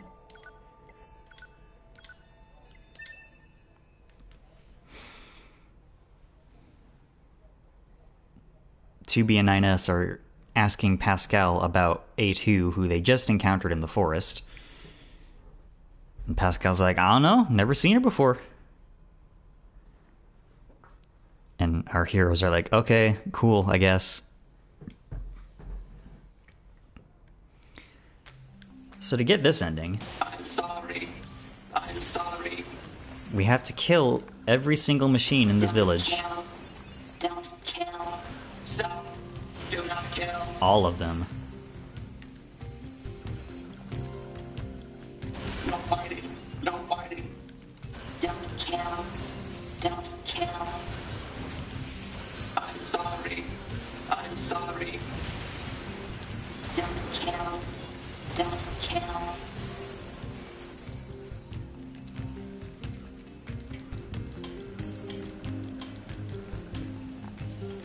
Wait, did I miss one down there? Aha. You can't hide from me. Don't kill. Too late for that, bud.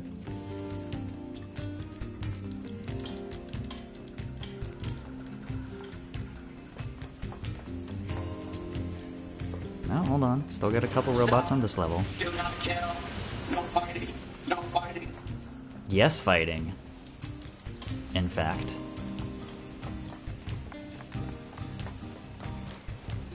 Stop. Do not kill.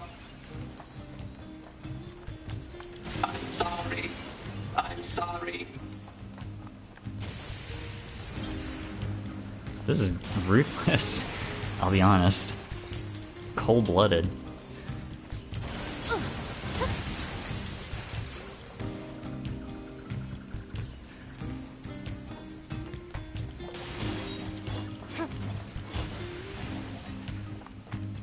Not even you can hide from us, Mr. Shut-In. No fighting. No fighting. I don't know if this one down here counts as being in the village, but, gotta make sure. Stop. Do not kill. Don't kill. Don't kill.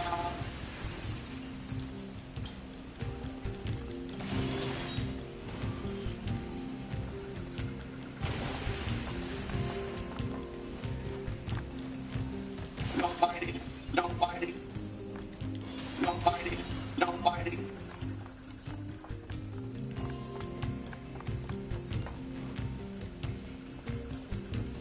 Don't kill. Don't kill.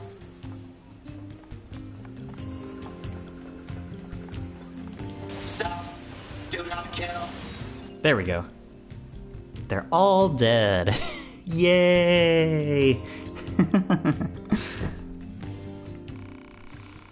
A village of peaceful machines was wiped out through the actions of one deranged android. Thus did the peaceful machines go extinct. Their village is now a haunted, forbidden place. Those who wander too close can hear the mad sounds of an android's laughter. Ending in No Man's Village.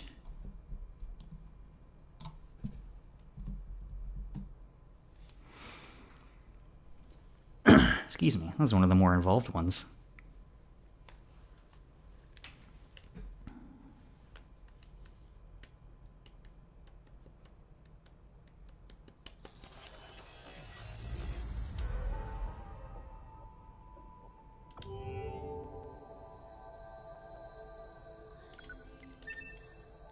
Okay, next we're going to chapter 11.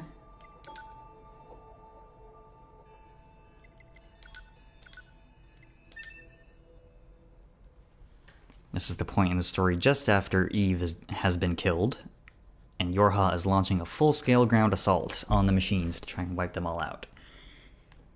Of course, we all know how that goes. Not very well.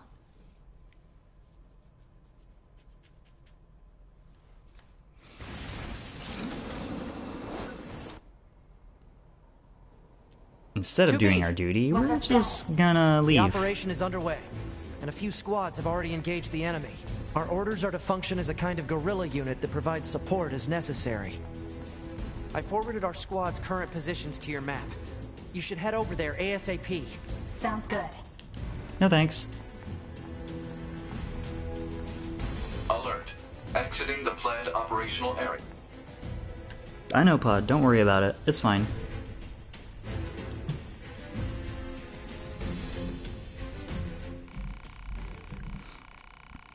Some Yorha units abandoned their mission, the operation failed, and every android met their demise. Well, except for the really selfish ones. They were fine.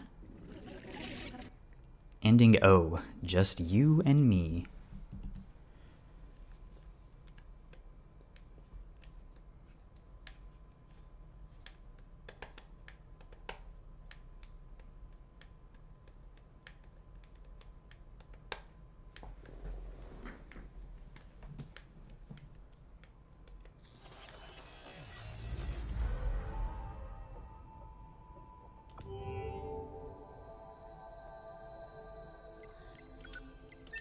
Alright, before we do the next one,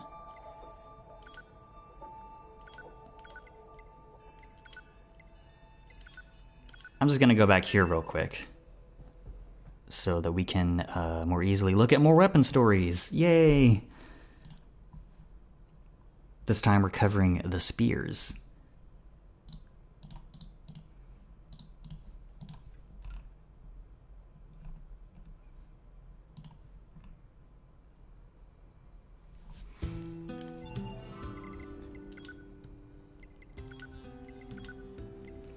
The Phoenix Lance, which of course appeared in the original Nier. Legends tell of a mighty warrior who had no equal in battle. Granted immortality by a phoenix, he wandered from war to war, forever searching for ways to prove his strength. Eventually, the man's immortal body proved too much for his spirit, and he ran himself through with his own spear again and again. But each time he did, the wound closed over itself, leaving not even a scar. He leapt from cliffs, threw himself into raging seas, and lit himself aflame, but nothing worked. Then, one day, he slipped mercifully into unconsciousness, and awoke centuries later to find a songbird on his chest. "You have atoned for your sins," said the bird. "If you wish me to free you from your solitary existence, I will gladly do so." The man wept tears of joy and whispered thanks to the gods, before suddenly stomping the bird to death. For some reason. I believe Beast Curse, the next one, also showed up in original Nier. Once upon a time, there were 3 princesses. The youngest princess was widely regarded as the ugliest woman in all the land. Rude. But her heart was gentle, honest, and pure. Hoping to aid others in need, the youngest princess would travel to the fields to offer succor to peasants. But they would reject her kindness with cruel words. The youngest princess knew her looks were driving people away, yet she kept donating her life to the service of others, figuring that the fault lied in her own lack of devotion. Excuse me. Day after day this continued, for years without end. The youngest princess died alone, curled in the back of a damp, wet alley. She was so ugly that no one had the courage to give her a proper burial. Instead, she rotted where she lay, turning even uglier until she faded into the earth.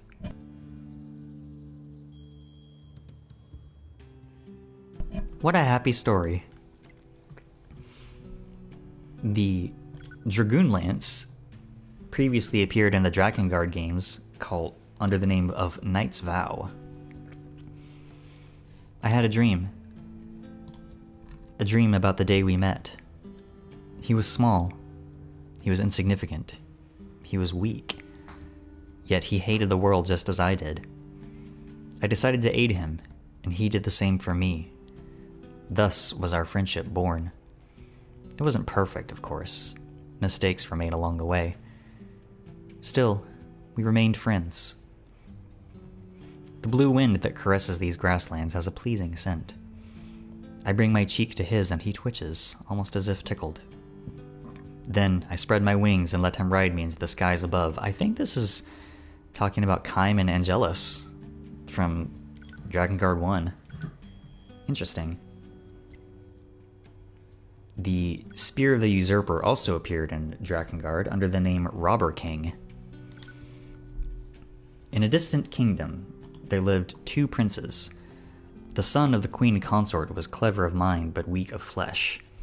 The son of the king's second wife was dim-witted, yet charming, and quite gifted in the art of war. Which prince would succeed the throne? When news came down that the king had died in battle, the 2 men each declared themselves the next true king, rallying the people to take the side of one or the other.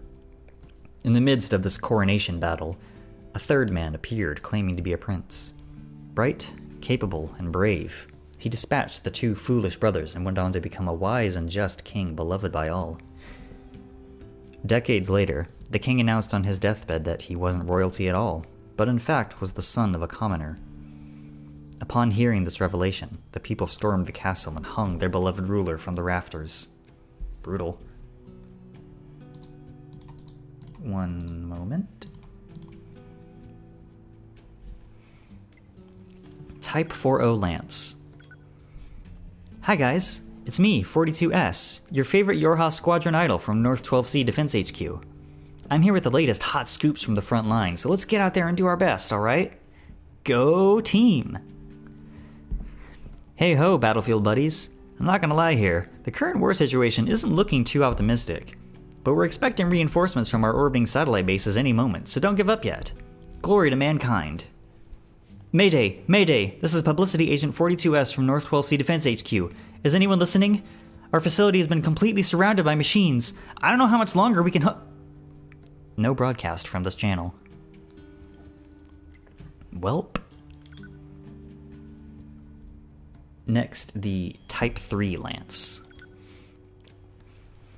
The unadorned lance pierced her foes with machine-like accuracy. The grind of metal on bone in tandem with the pained screams of her victims created sweet music in the mercenary girl's ears. Day after day, she returned to the battlefield to compose more music. Here, a giant of a man, fat rippling from his sides. Don't fat shame people. There, a slimmer gentleman whose bones would surely produce a sweeter sound. Ah, who to stab first? The girl fought for an age, stabbing uncountable foes in an effort to find the ideal scream. That sonorous, bone-grinding sound. Yet perfection eluded her no matter how hard she tried. Would she ever find what she sought? Suddenly, she turned to find a fine-looking hunk of meat at her side. Stabbing it produced a scream so pure she couldn't help but smile. She continued to smile as she stabbed, no longer able to recall that the hunk was her own child. Brutal! Virtuous dignity. The elegant white spear was crafted by a tyrant as a gift for his wife, whose parents he had killed years earlier.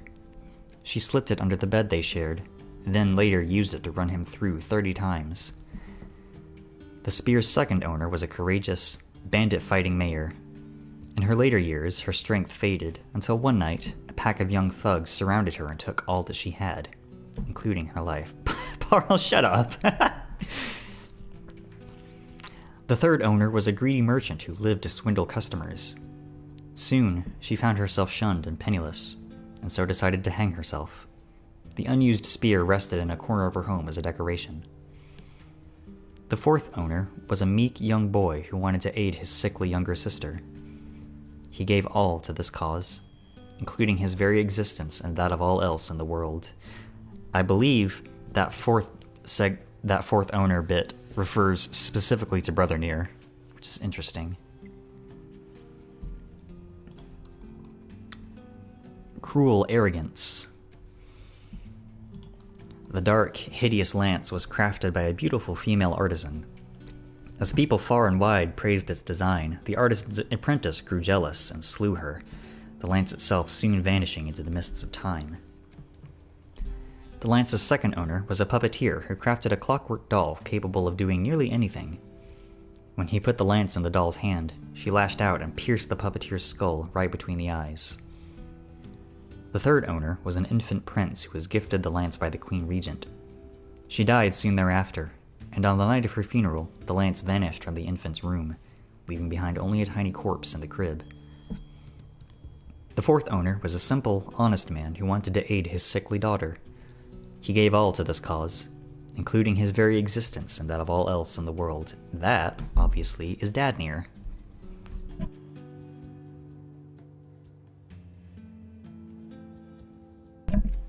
And finally, the machine spear. My name is Plato1728. I am a failure of a machine. I was designed for combat, but I can't use weapons. Everyone makes fun of me, and my life is horrible. I am a dumb machine. I got lost during battle, and ended up in some kind of factory. I found a whole pile of dolls discarded there. They share the same fate I do. I am a foolish machine. Today, I had to fight at that factory. All of the dolls got completely destroyed. Crushed by my friends and foes, who can do nothing but fight, fight, fight. I activated my cannon and shot everyone there. I'm not sure why I did that. All I know is I decided to fight, because I'm just a stupid, broken machine. We'll leave off the combat bracers for later, after we actually get all of them, because we're still missing one. But before we go look for more joke endings, I gotta use the bathroom again. Drinking a lot of water tonight. I'll be right back.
Alright, I'm back. Gonna save real quick. It's been a hot minute.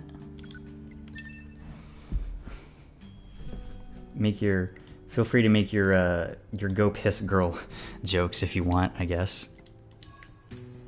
Alright, chapter select. Pull my notes back up.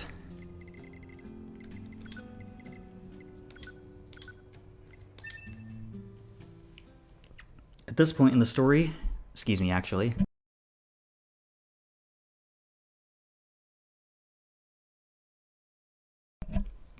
At this point in the story, 2B hasn't been infected by the logic virus, and she's not... she's not long for this world, unfortunately. Well, okay, we gotta kill these robots first.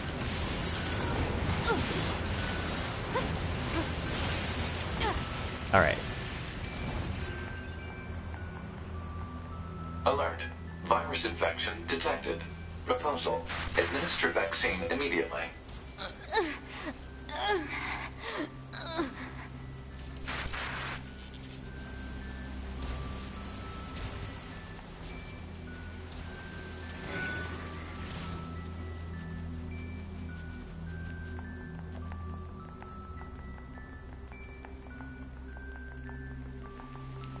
Alert. Virus contamination rate up to 16%. Malfunction detected in NFCS circuit. I have to keep it from spreading to other androids. Pod, give me a location that's low on android signals. Searching. Analysis. The area near the abandoned commercial facility meets the desired parameters. Alert. Yorha Unit 2B will sustain serious damage unless the virus is eliminated. You don't say.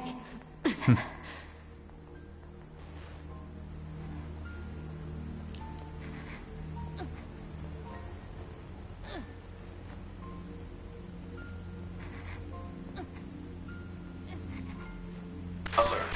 Virus contamination rate up to 21%. Remove the contamination and reset.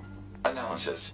Virus is transforming and progressing its own algorithm with abnormal speed. Removal will be difficult.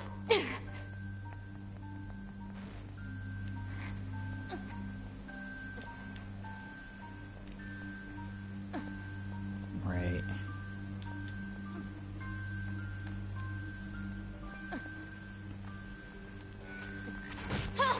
Ow, that's fine.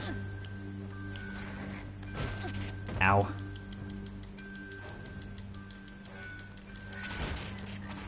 That's fine, keep pushing me this way.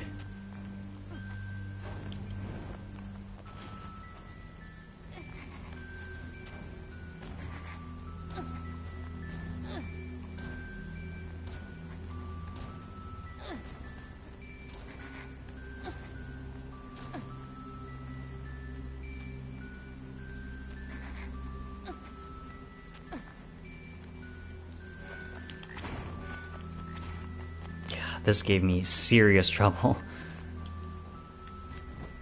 when I went through here earlier in this playthrough. Alert. Virus contamination rate up to 32%. Malfunction detected in visual processing system.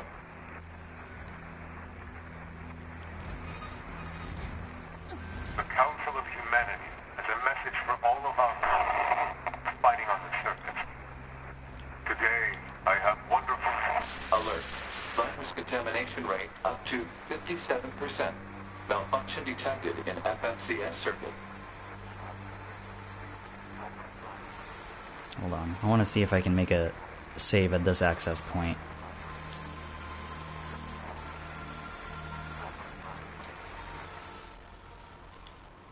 Sorry about all the screen nonsense that's happening, by the way.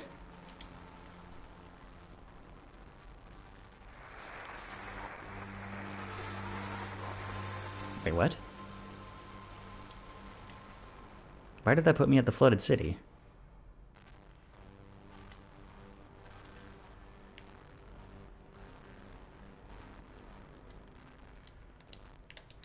Alert.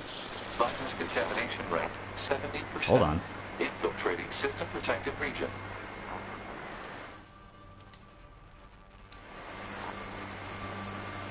Right. For this ending, I just have to let 2B actually die from the virus instead of getting to A2. I'm just trying to get over here as far as possible so that the gauge will progress automatically.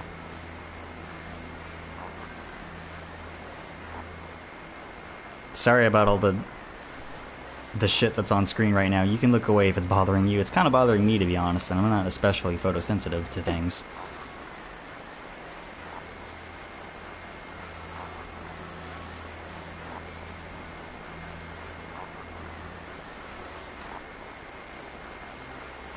I'm just gonna stand here and let the gauge get up to 100. Again, feel free to look away. This is a lot to look at.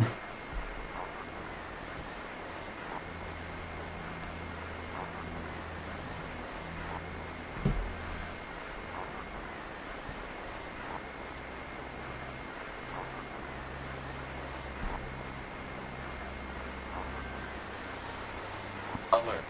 Virus contamination rate 90%. Alert. Unusual heat generation in central nervous system. Internal combustion imminent. Abnormality detected in visual senses. Alert. Deterioration found in black box. Alert. Okay. Damage to data backup system. Step damage will make it difficult to retain self-consciousness upon backup. Backup gone.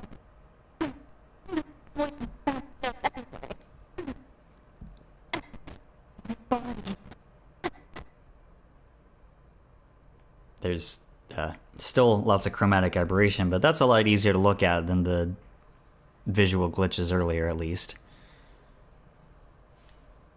Still gotta run out the clock, though.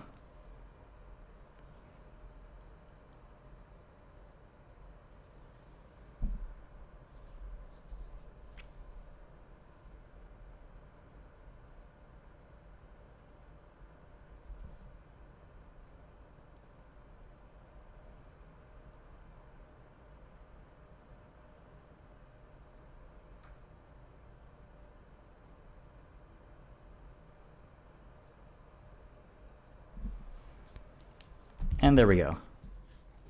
Excuse me.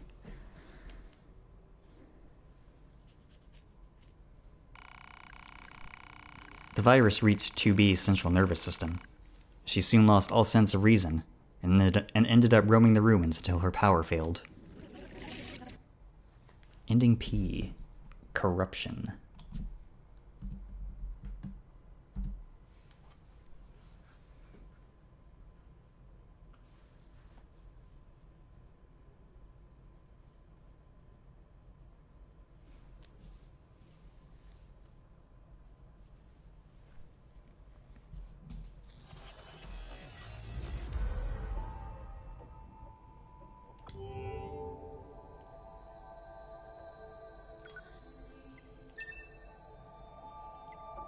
Go to chapter select, back to chapter 11 again.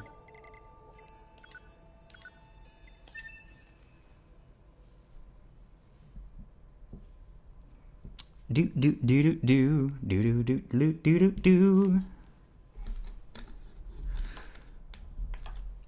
I don't think I'll be able to make this stream run under 3 hours, but at the same time, I don't think it's going to take as long as the last one. Where the hell is 2B? Scanning. Black box signal located. Put it on the map! Alert. Large-scale ground tremors detected. Underground soil structure is no longer stable.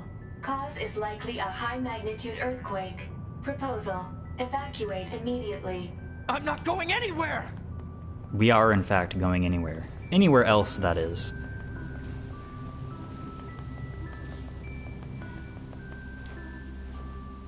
Proposal. Proceed to rendezvous point with 2B. Nope.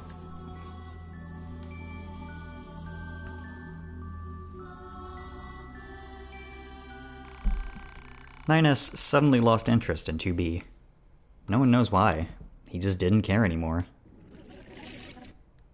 Ending Q. Questionable actions. Even the game's like, dude, why would you do that? That's like extremely out of character.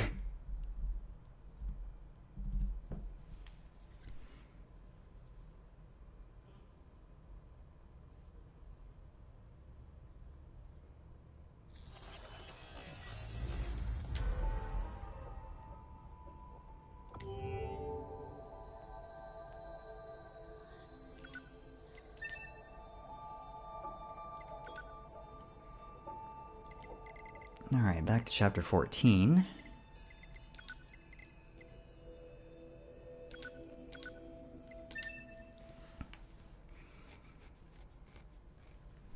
At this point in the story, Pascal has evacuated the children from the machine village to the factory, and we're going there to help protect them from some oncoming enemy machines. Or are we?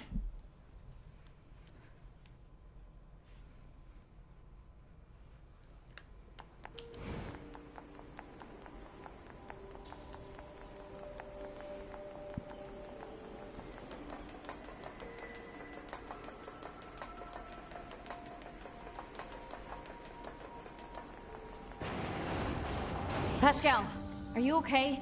So I'm fuming. To get this ending, you just attack any of the machines near Pascal.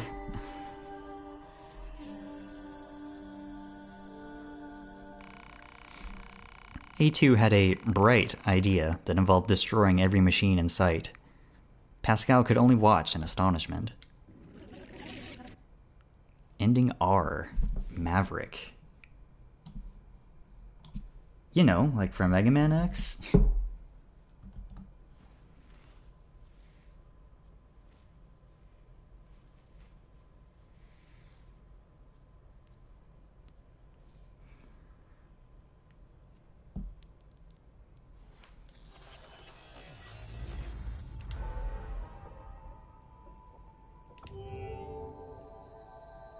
Let's see, for the next one...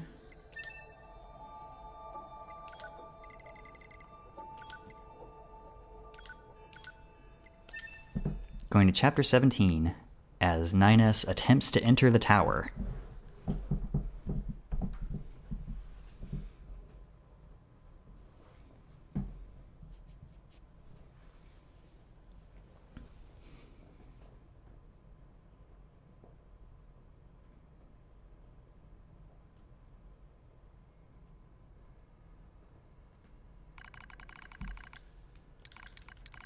Right, gotta get through this.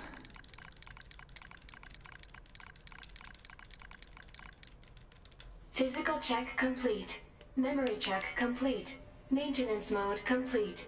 Yorha Unit 9S. Activate. Good morning, 9S. Ah, while we're here. Am I... Analysis. The enemy structural unit collapsed during battle. Unit 9S suffered damage from the fall and was placed in emergency suspend mode. Fall location was deemed too dangerous, thus said unit was transported to current location. All system checks and reactivation complete. Operator. Operator Model 210 is deceased. Black box signal not found. Oh. Right. Situation report. Come on, Tower 9S. access authentication key acquired.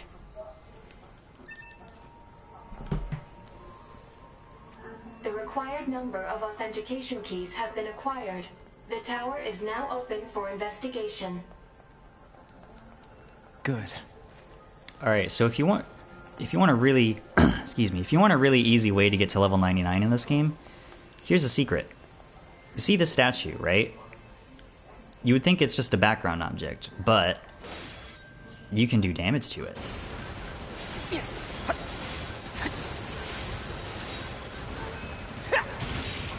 And if you attack it for long enough,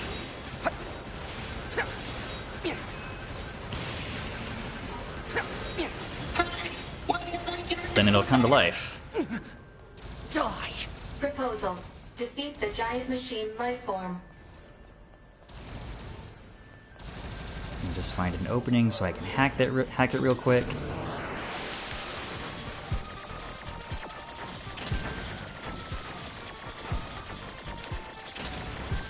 I don't think I'm getting this one. Nope. Alright, let me try this again. This one's easier.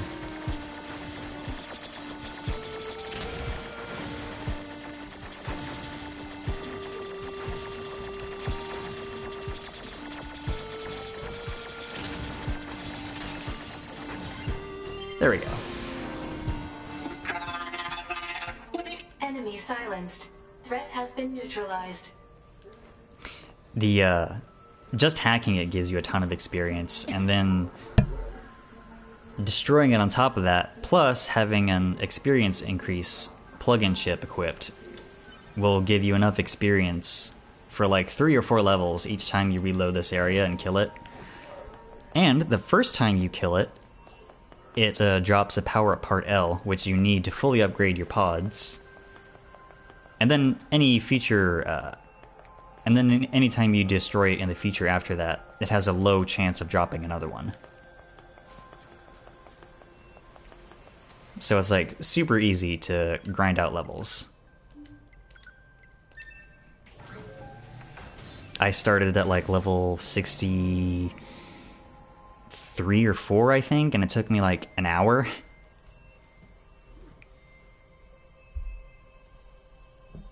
Not bad at all. And the reason it took an hour, not even shorter, was because, you know, you have to reset and reload this area to like respawn the statue in between runs and such.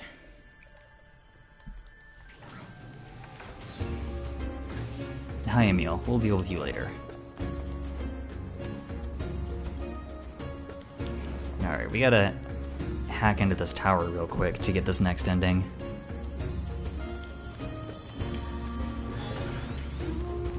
Tower subunit access granted.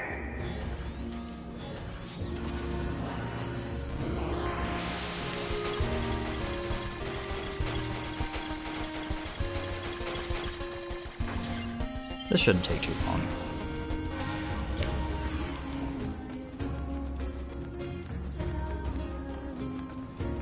Tower subunit access granted.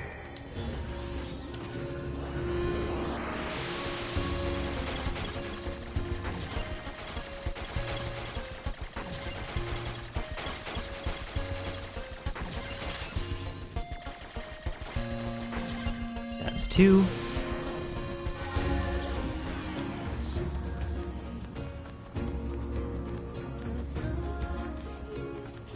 Tower subunit access granted.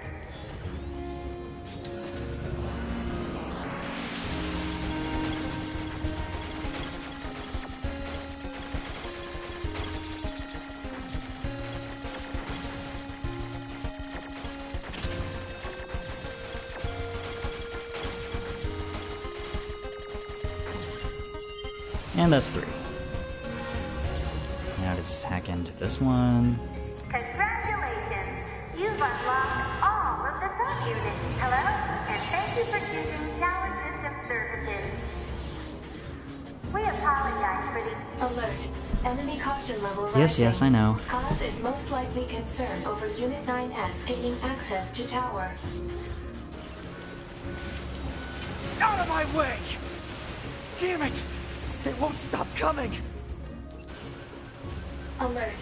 Allied signal detected. Allies?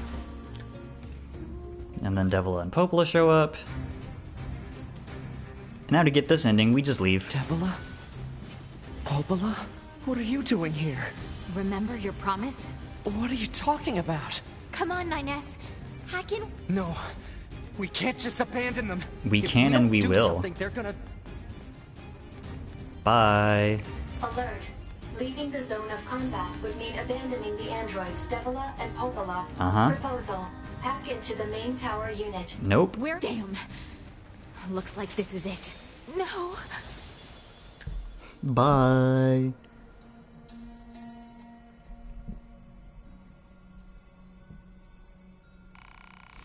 Of course, Devila and Popola died. Their lifeless bodies were found shortly thereafter, each clutched tightly in the other's arms.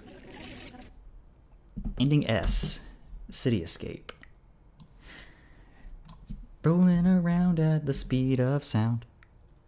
Etc.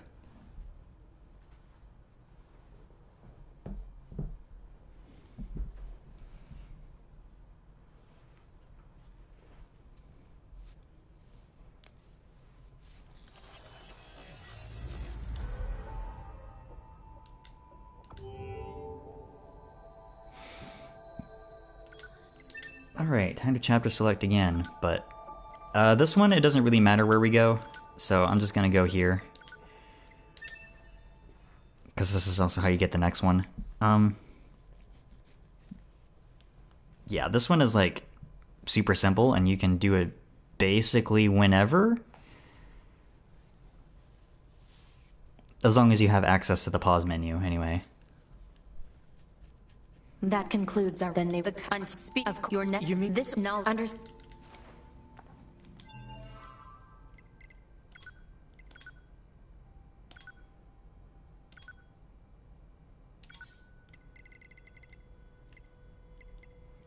Yeah, this is my boss killing chip, okay. To get this ending, you just gotta remove the OS chip.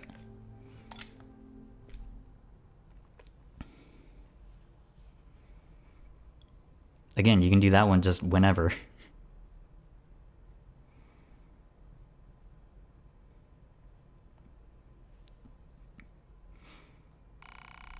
Caution. Handle with care. Removal of the OS chip will result in death.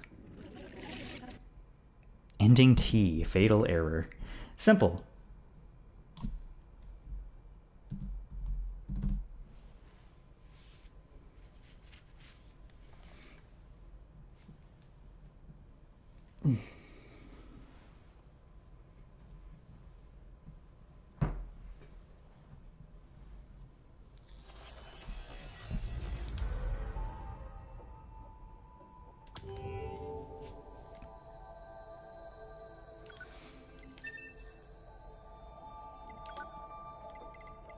Alright. Going back to the same place for this one. Another quick one.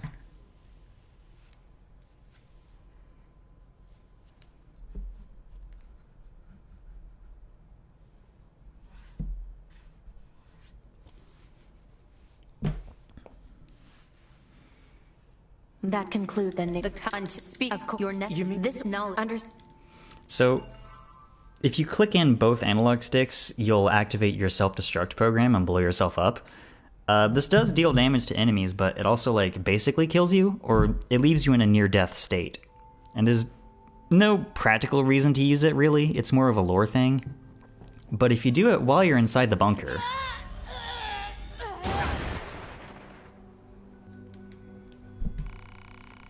By self-destructing at the bunker, the entire structure ended up exploding in a spectacular fashion. But hey, it sure did look pretty from Earth. Somewhere in the depths of space, the commander still floats about with a stern look on her face. Ending U, debunked. Do you get it?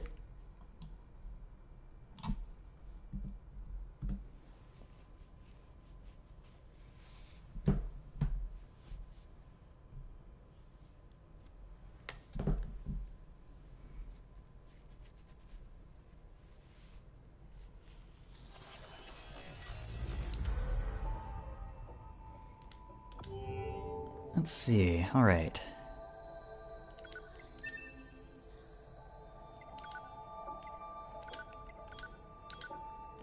Back to chapter 17 again. Back to try and enter the tower again.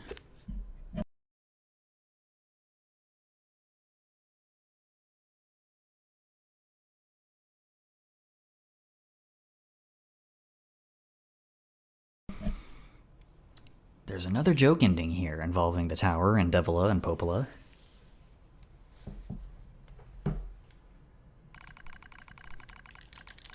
Just mash through this real quick. Hear the fury of my mashing. Physical check complete. Memory check complete. Maintenance mode complete. I know, get up. Unit Come on. 9S. Activate. Come on. I got places to be, people to kill. Robots Good to kill. morning, 9S. Am I... Analysis. The enemy structural unit collapsed during battle. Unit 9S suffered damage from the fall and was placed in emergency suspend mode.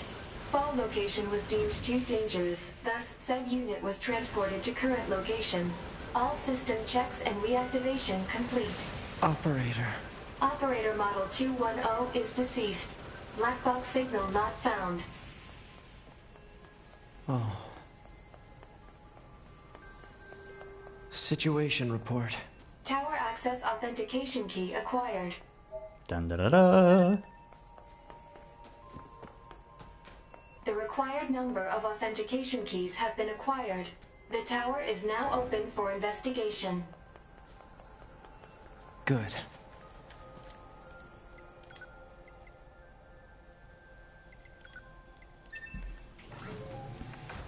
Just going back here real quick.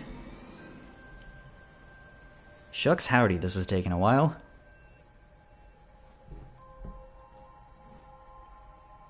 There are a lot of these, and they're all silly. Ow. I just bumped my desk with my hand. Like a smart person.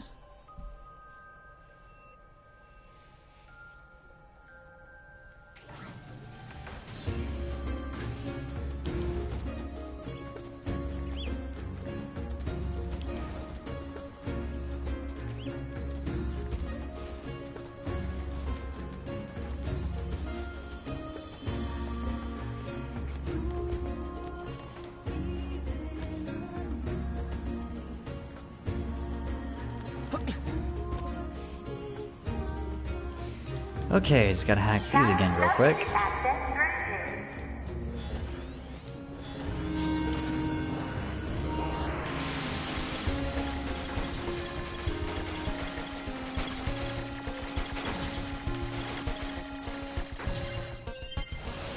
Again, should be relatively simple.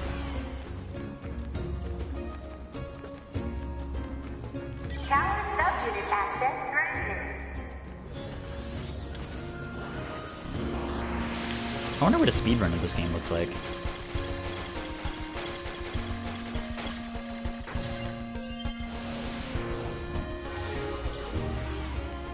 Like, I'm sure you could, you know, just sprint your way through the game as fast as possible, but I'm more wondering if there are, like, any skips you can do. I don't actually know the answer to that. Might be something to look into later. Maybe not. I don't know. Just kind of trying to find something to talk about while I do this whole song and dance again. Congratulations! You've unlocked all of the subunits. Hello, and thank you for choosing Tower System Services. I got a cutscene to watch. Come on. We apologize. Alert. Enemy caution level rising. Cause is most likely concern over Unit 9S gaining access to tower. Out of my way! Damn it! They won't stop coming! That's what she said. Alert. Allied signal detected. Allies? Alright, this time, instead of running away, and instead of hacking the tower, we fight alongside Devila and Popola. Popola? What are you doing here? Remember your promise? What are you talking about? Come on, 9S. Hack in while you can. None of this makes any sense! We'll explain everything once we're inside. And of course, they never get that chance, because they die, probably. They're at the very least unconscious and unable to help 9S. I recall this one being one of the more involved endings to get, simply because it takes a long time. So, strap in for the next few minutes, folks. We're gonna be here for a sec.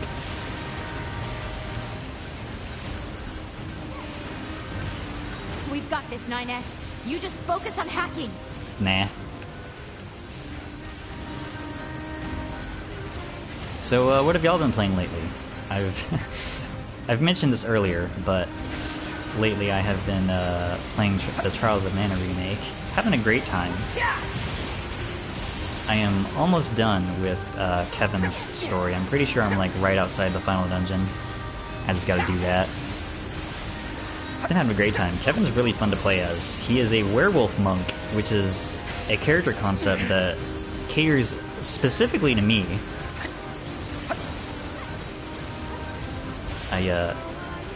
I've long been...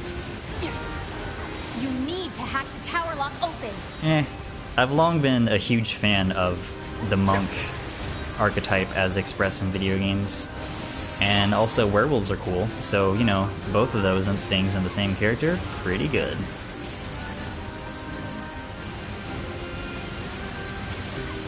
Also been playing a lot of dungeon encounters lately. Not a lot at a time, just like for an hour or so every day. Just like go through a few floors. It's a lot more manageable that way instead of like trying to binge it, I find. Fun game. Difficult game. Kind of taxing sometimes, but it's very methodical, and I appreciate that. As long as you're patient and you just chip away at whatever it is you're doing, you'll do pretty okay most of the time. And also having some lucky monster drops every now and then, that's also helpful.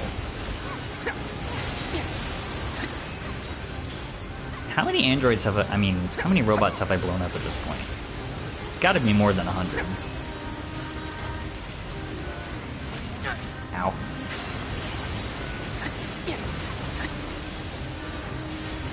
Stop locking onto Devil and Popola. I'm not trying to blow them up, I'm trying to help them.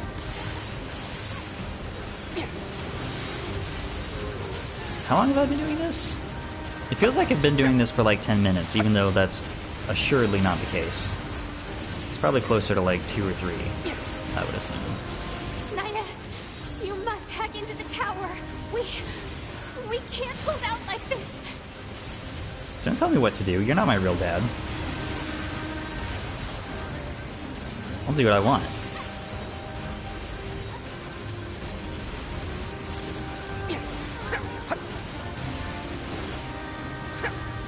Stop locking onto them.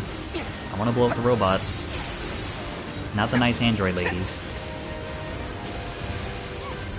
My arm is getting cramped.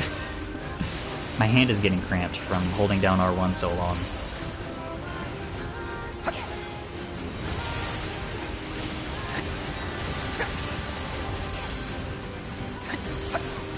I'm not sure if triggering this ending is like a time thing or a number of robots destroyed thing.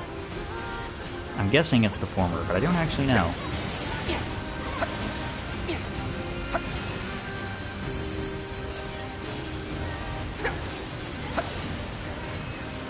Someone messaging me? No, it's just a Telegram thing. Probably not specifically messaging me. Yeah, it is.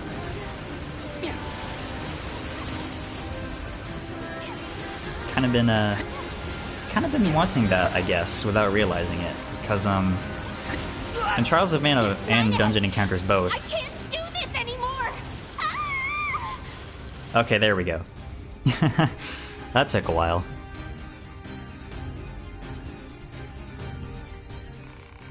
Ninus decided not to hack the tower in order to help Devila and Popola. It was a nice thought, but they all ended up getting killed anyway. Ending V, Reckless Bravery. So as I was saying, in both Trials of Mana and Dungeon Encounters, just playing for like an hour or so, you can get meaningful progress, which is nice.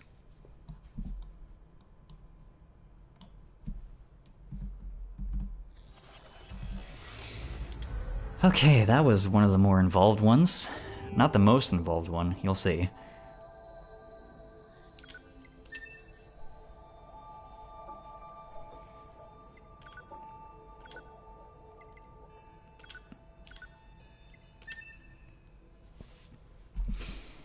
All right.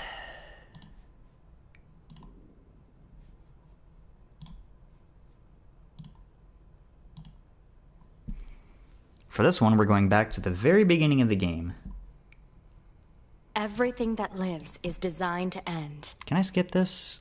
We are perpetually trapped. No, I can't even pause. In a never-ending spiral of life and death. That's fine. Is this a curse? Or some kind of punishment? I often think about the god who blessed us with this. Okay, now I can pause, but I can't skip this opening monologue. I wonder if we'll ever have the chance to kill him. Ooh, edgy. Yeah, I don't really play strategy games myself, turn-based or real-time. I just find that there's too much for my poor bird brain to keep track of. Really, that's about it. There's just too much for me to do all at once. All units confirmed. But that's fine. The 50-kilometer threshold and are proceeding toward the target. To get this ending, you just have to die during the prologue at any point. Proceed to manual attack while you're playing as formation. 2B anyway. Then destroy the Goliath-class unit by any means necessary, and gather what data you can. Understood. I got this ending on accident during my first playthrough. I died at the point where you have to fight the two crane arms at once before the Emil's Goliath fully reveals itself. Already engaged. Kind of spoiled that. Unlocked. Kind of spoiled the concept of there being joke endings in the first place.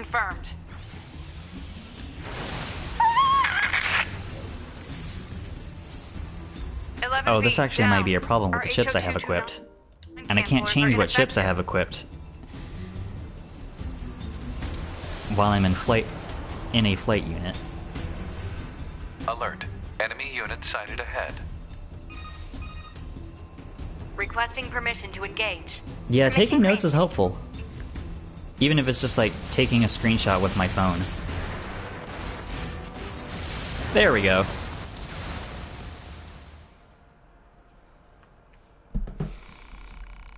The Orha force was annihilated, and Earth went on to become a paradise for the machines. Ending W, Broken Wings. That was the first ending I got way back when I first played this game. Hilariously.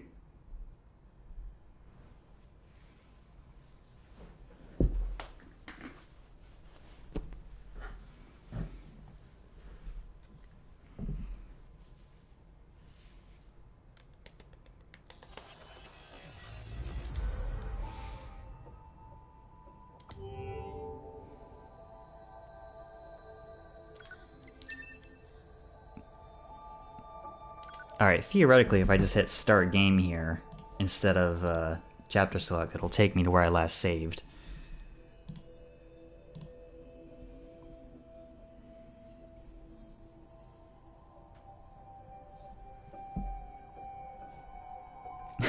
Yeah, that makes sense. Oh, rude. I get dumped here instead. Alright. Fair enough.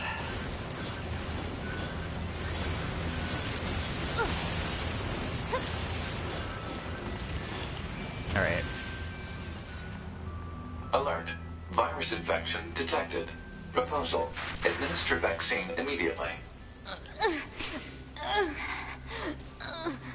We have to get back to the bridge to the mall. Again.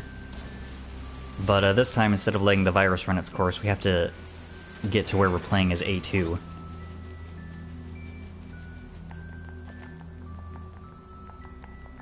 So, sorry again for the glitchy screen stuff. I don't have any control over that. Up to 16%. Malfunction detected in NFCS circuit. I have to keep it from spreading to other androids. Pod, give me a location that's low on android signals. Searching. Analysis. The area near the abandoned commercial facility meets the desired parameters. Alert. Your high unit 2B will sustain serious damage unless the virus is eliminated. You don't say.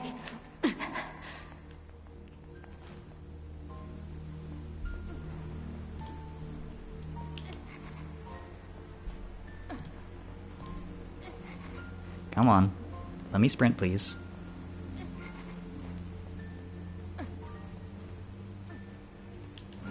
Alert. Virus contamination rate up to 21%. Remove the contamination and reset. Analysis.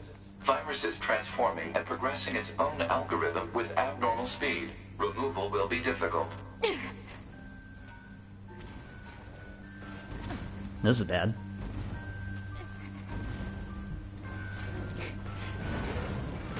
Yeah, it is, it's pretty good.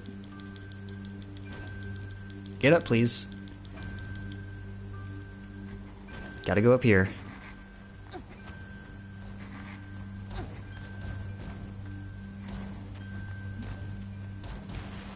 Ow.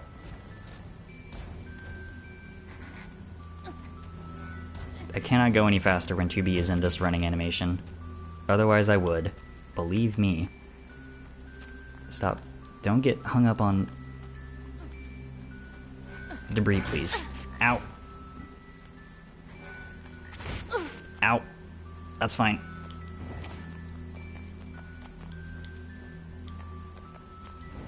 Alert. Virus contamination rate up to 32%. Sure is. Malfunction detected in visual processing system. Yeah, no. The Council of Humanity has a message for all of us fighting on the surface. Today, I have wonderful... So much HP. Alert. Virus contamination rate up to 57%. Malfunction detected in FMCS circuit.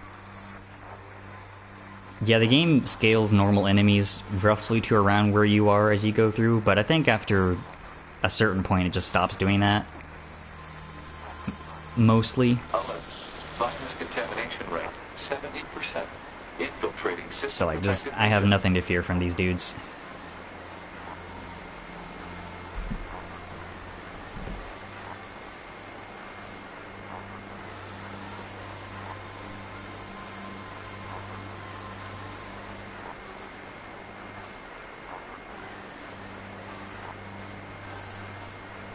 Alert.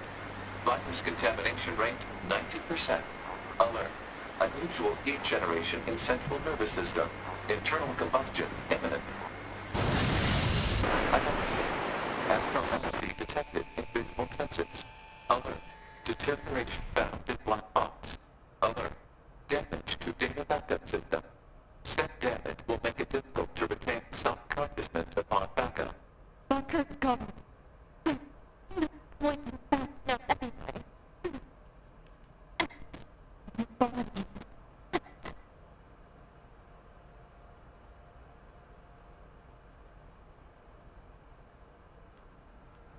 And then the rogue Yorha units show up, start attacking.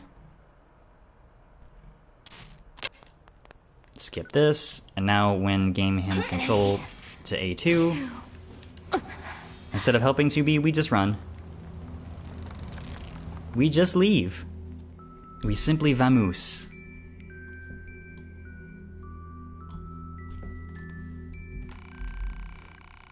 A2 suddenly felt like taking a little stroll. And though the walk gave her a sense of peace and fulfillment, 2B's body had been consumed by machines when she returned. Ending X. Time to relax. Alright, I'm going to skip over ending Y for the time being, because that one, getting it's kind of a pain in the ass. So we're going to do ending Z first.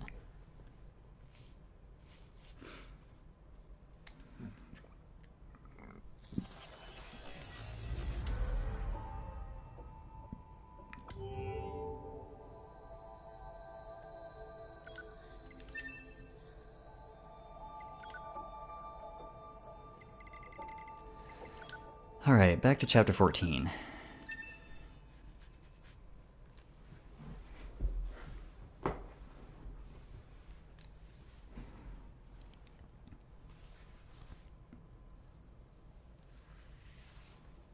We gotta run into Pascal outside the resistance camp and save him again. So this is gonna take a minute. Good morning, A2. What the? Analysis. Your high unit A2 was restarted 5 minutes and 42 seconds ago. The cause was excessive strain due to battle against a large machine lifeform. All this goddamn sand is starting to piss me off. Alert. Fuel filter performance deteriorating. Fine particulate matter seems to have entered the filter while fighting in the desert. Proposal. Replace the faulty part immediately. You make it sound so easy. Records indicate said part was once used at the resistance camp. The resistance camp.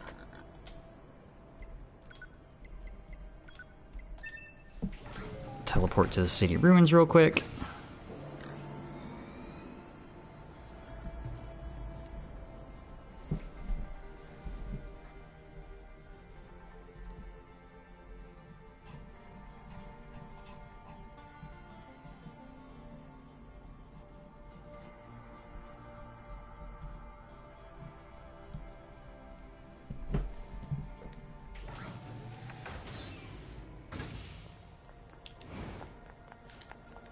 What am I doing?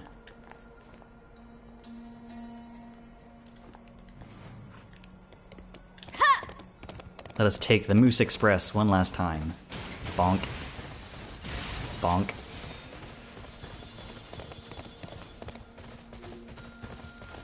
bonking enemies as a moose and or boar does not get old.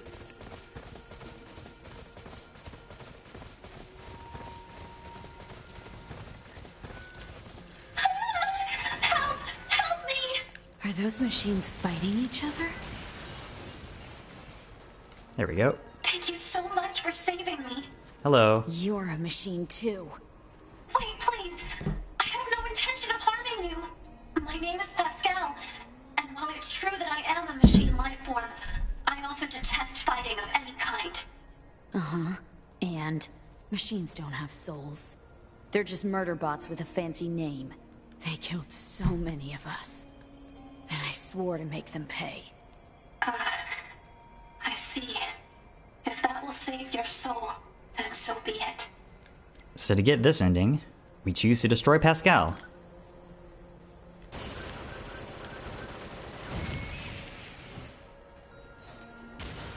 Bye.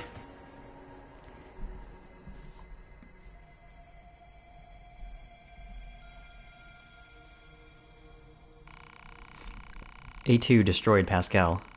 Pascal's death led to the collapse of his village and its residents going out of control, resulting in the elimination of all androids on Earth. Bit of an escalation. Ending Z, overzealous.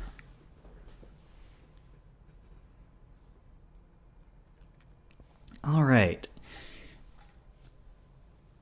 In order to get the last remaining stuff that we're missing, or the stuff that I'm going to focus on for this playthrough anyway, we need to chapter select one more time back to chapter 7.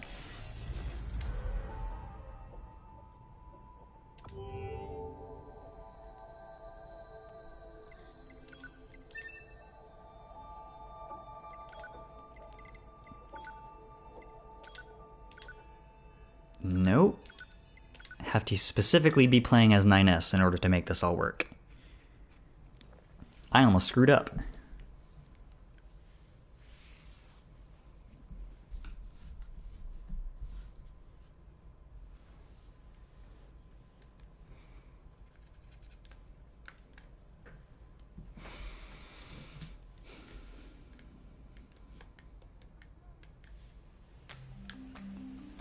I am not going to be talking to Pascal.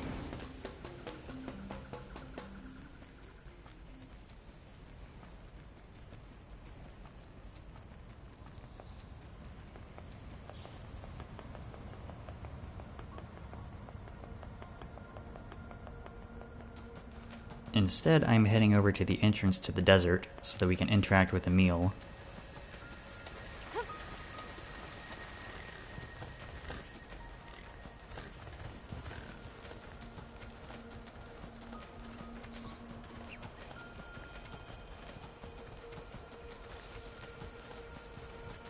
I guess I could have warped over there from the village, but I already didn't do that, so...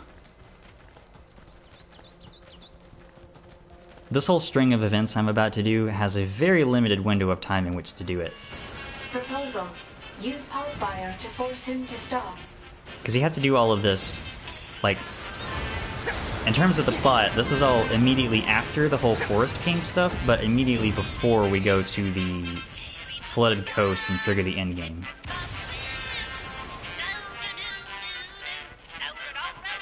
So first, I believe, to even do all this, you have to complete Emil's memories side quest, so he gives you the elevator key. Now I just buy something, anything will do, as long as you buy something. And then Emil tells you about where he lives, and we're immediately going to go there.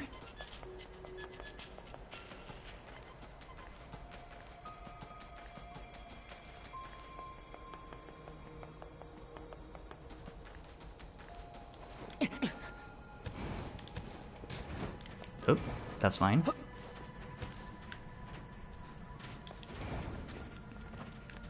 The Last Remnant. That's a game I've heard of, and I've been interested in eventually trying it out for actually a while.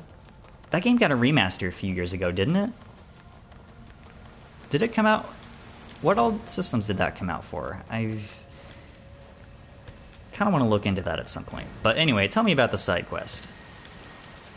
So, This, oh, shit! Damn it. Smart move, Cadenza. I was just gonna say that pipe is right next to where the final, Speedstar quest ends. Once you beat the robot in the race. It's like, it's this building. And then right next to that, secret pipe. Which leads to a secret elevator that you can't open if you don't have the elevator key from the Emil's Memory side quest, I'm pretty sure. Yeah, came out a few years ago, actually. I want to try that game at some point, even if I don't end up liking it, just because it sounds so weird. And also the soundtrack kicks ass. It has like a lot of battle themes, and they're all really good.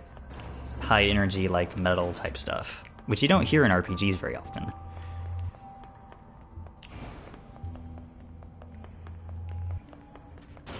There's a lot of high-level machines down here, but since I'm at level 99, I don't give 2/10 of a shit about any of them. We can just blow them all up.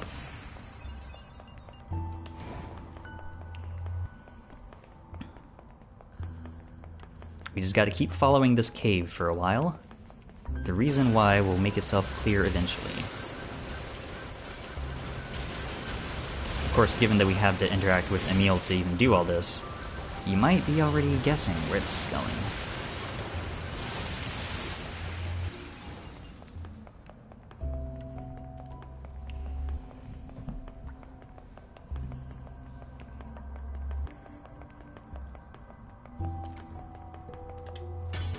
Free meteorite in that chest. From here we gotta go down.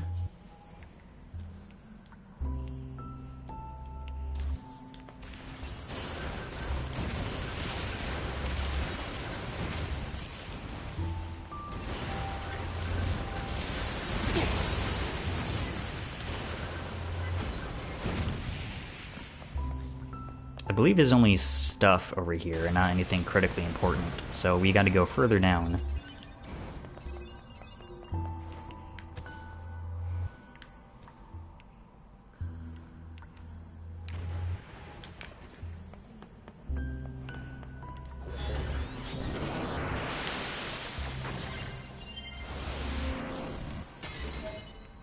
Project Gestalt Report 4. I mean, hey, might as well look at it.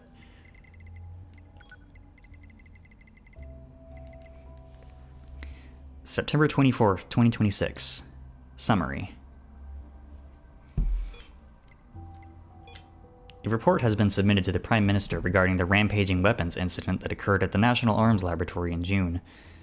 Though the laboratory's budget and allocated human resources are expected to see significant cuts, a team of staffers will continue Mazo research under the umbrella of Project Gestalt. Records of human experimentation conducted using Mazo are scheduled to be disclosed to concerned parties separately as Level 6 classified information.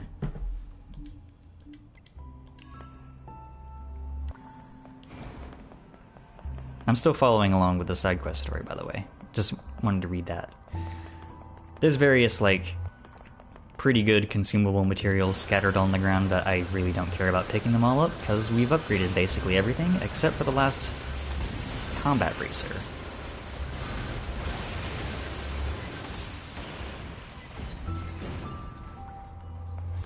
Oh, one of those, I see.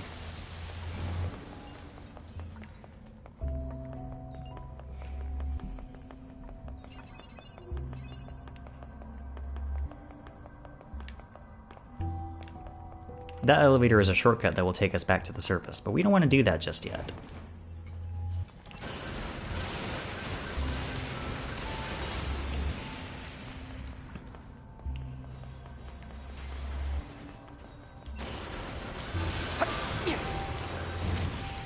I'm not sure what this is about, I'll be honest.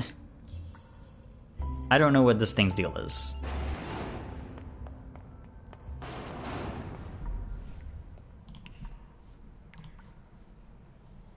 Let me pull up my Twitch so I can read the rest of that.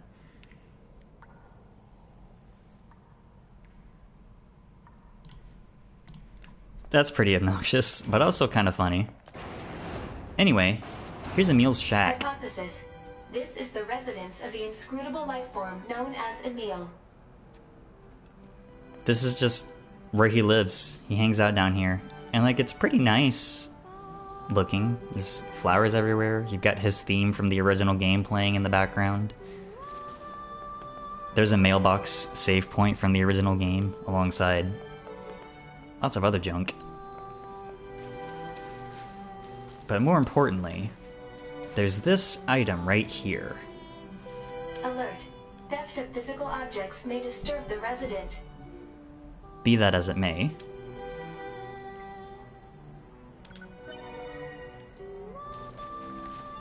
we want to pick up that mask.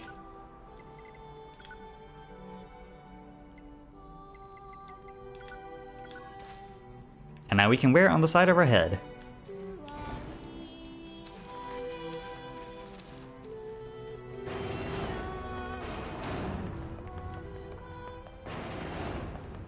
There is a point to this besides just the mask, you will see.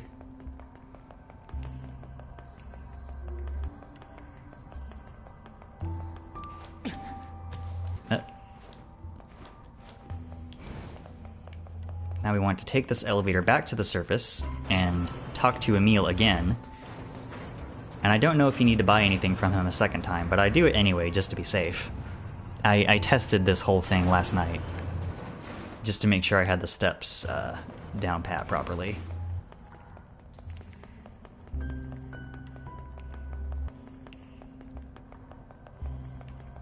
Is this the way back out? I don't think it is. I need to go back the other way.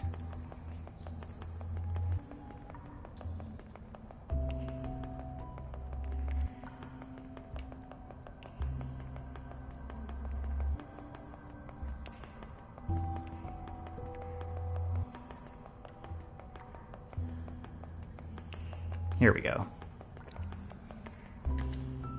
Take this second elevator to go back to the surface. Looking spiffy, 9S.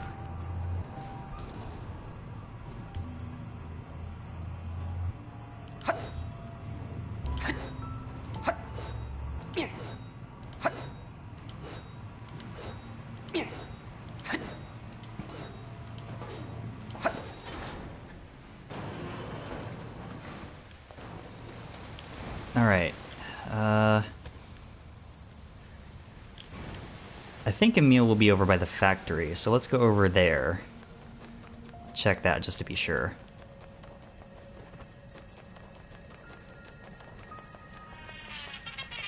Oh, he's right here. That's fine too. Hold still. No, any character can wear the Emil mask, but 9S is the only character that can complete this quest for reasons that will make themselves known soon.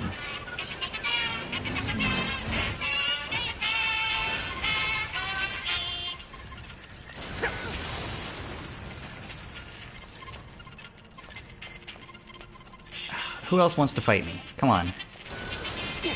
Y'all go away. Alright. Just gonna buy this. Boy, the world's really going to hell in a handbasket, isn't it? I actually had a bandit break into my place a little while ago. You don't say. After that, I put all my valuables in a secure container. Now I don't have to worry anymore. Alright. It's important to get that dialogued to do the next stage of this quest. Those red dots on the map, by the way, they're not exactly side quests. They're the ones where, like, 9S hacked into their brains and they were contemplating their own existence or whatever. For some reason, those are repeatable. I don't know why. But they're not, like, proper side quests. They don't show up in the side quest menu on the pause screen. And we've already done them once, so no reason to do them again.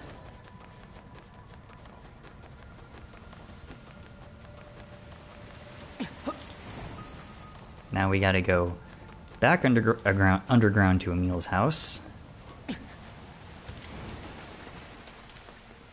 But this time it won't take nearly as long because we unlocked the shortcut elevator.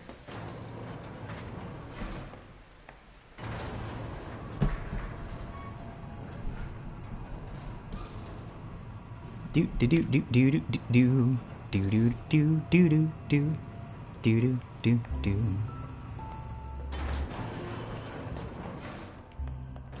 All right.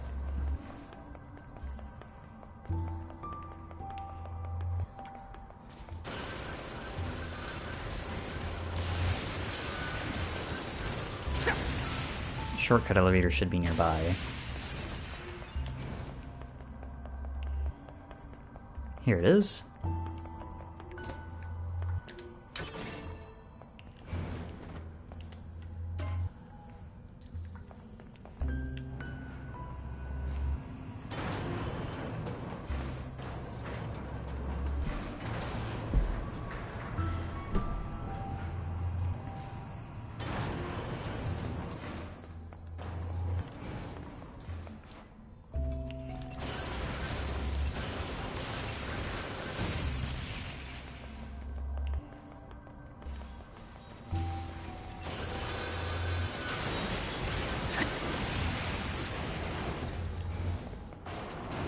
You might be wondering why there are so many bodies piled around this area.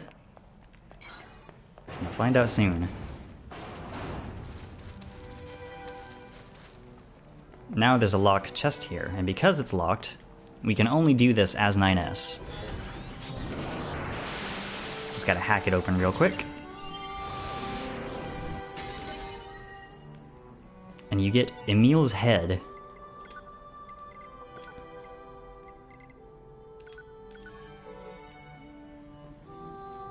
How delightful.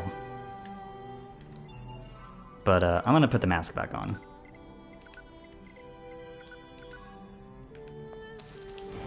A little less obstructive. We're not done yet.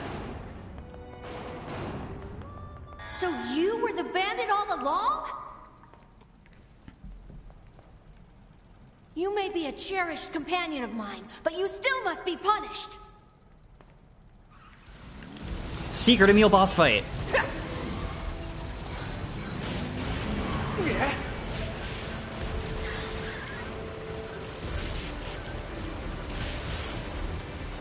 Oh, I'm taking a lot of damage. I thought the projectile shield would help way more than it did. I guess it only covers like 1 or 2 hits? That sucks.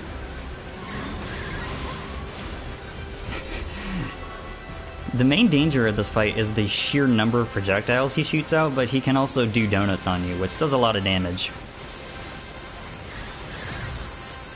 Also, he can shoot out lasers. I guess power's the only thing that counts in this world anymore, huh? Well, go ahead and use this room for whatever you like. I don't mind.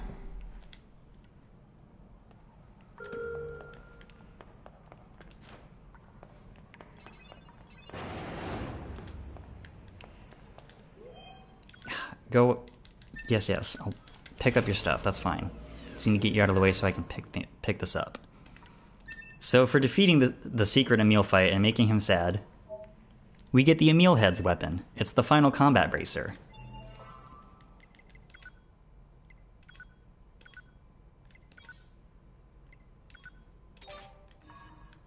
They look like this.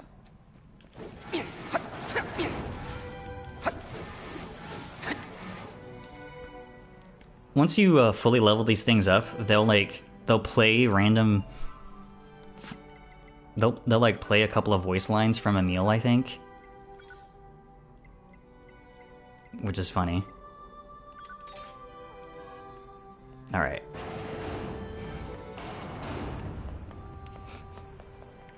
It is.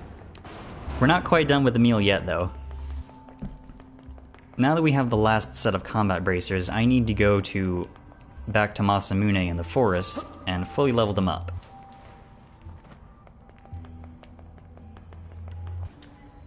So I'm just going to try and get back to the surface as soon as possible.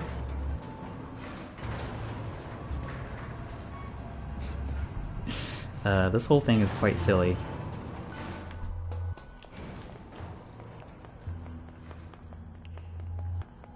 But it will lead to something quite serious. And also something silly. You'll see.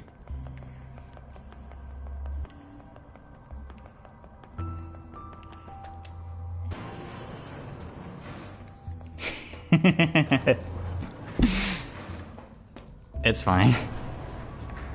I won't complain, I'll hold my tongue.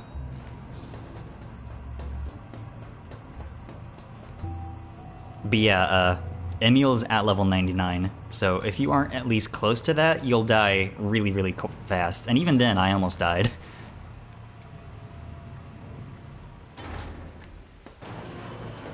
You know, while I'm thinking about it, I'm gonna replace this with the laser. Just because that'll be more useful for future endeavors. Alright.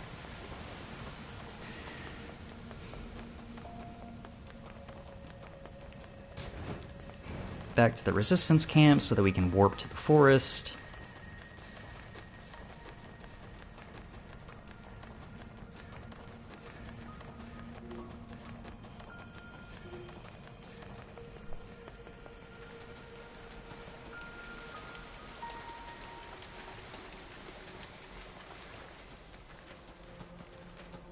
I'll save after we've upgraded the weapon.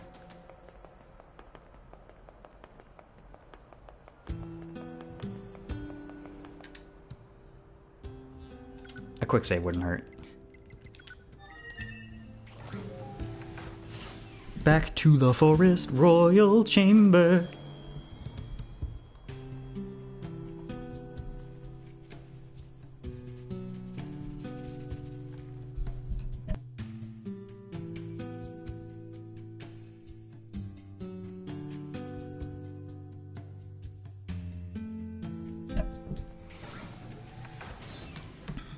I tested this out last night too, just to make absolutely sure I had all the materials that I needed to fully max this out.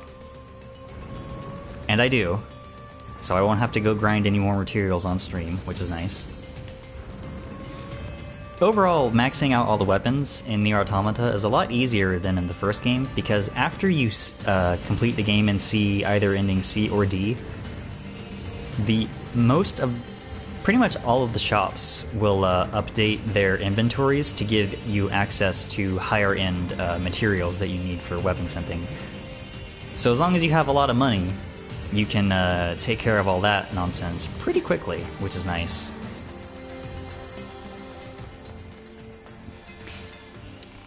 When I streamed a playthrough of the first game, I had to take an actual week to grind out all the weapons because there just wasn't any way to make that easier. But in this game, it's just much simpler. There we go.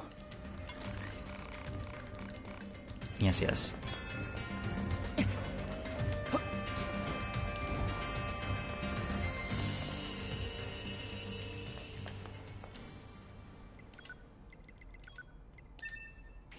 Now I'm going to head near the tower.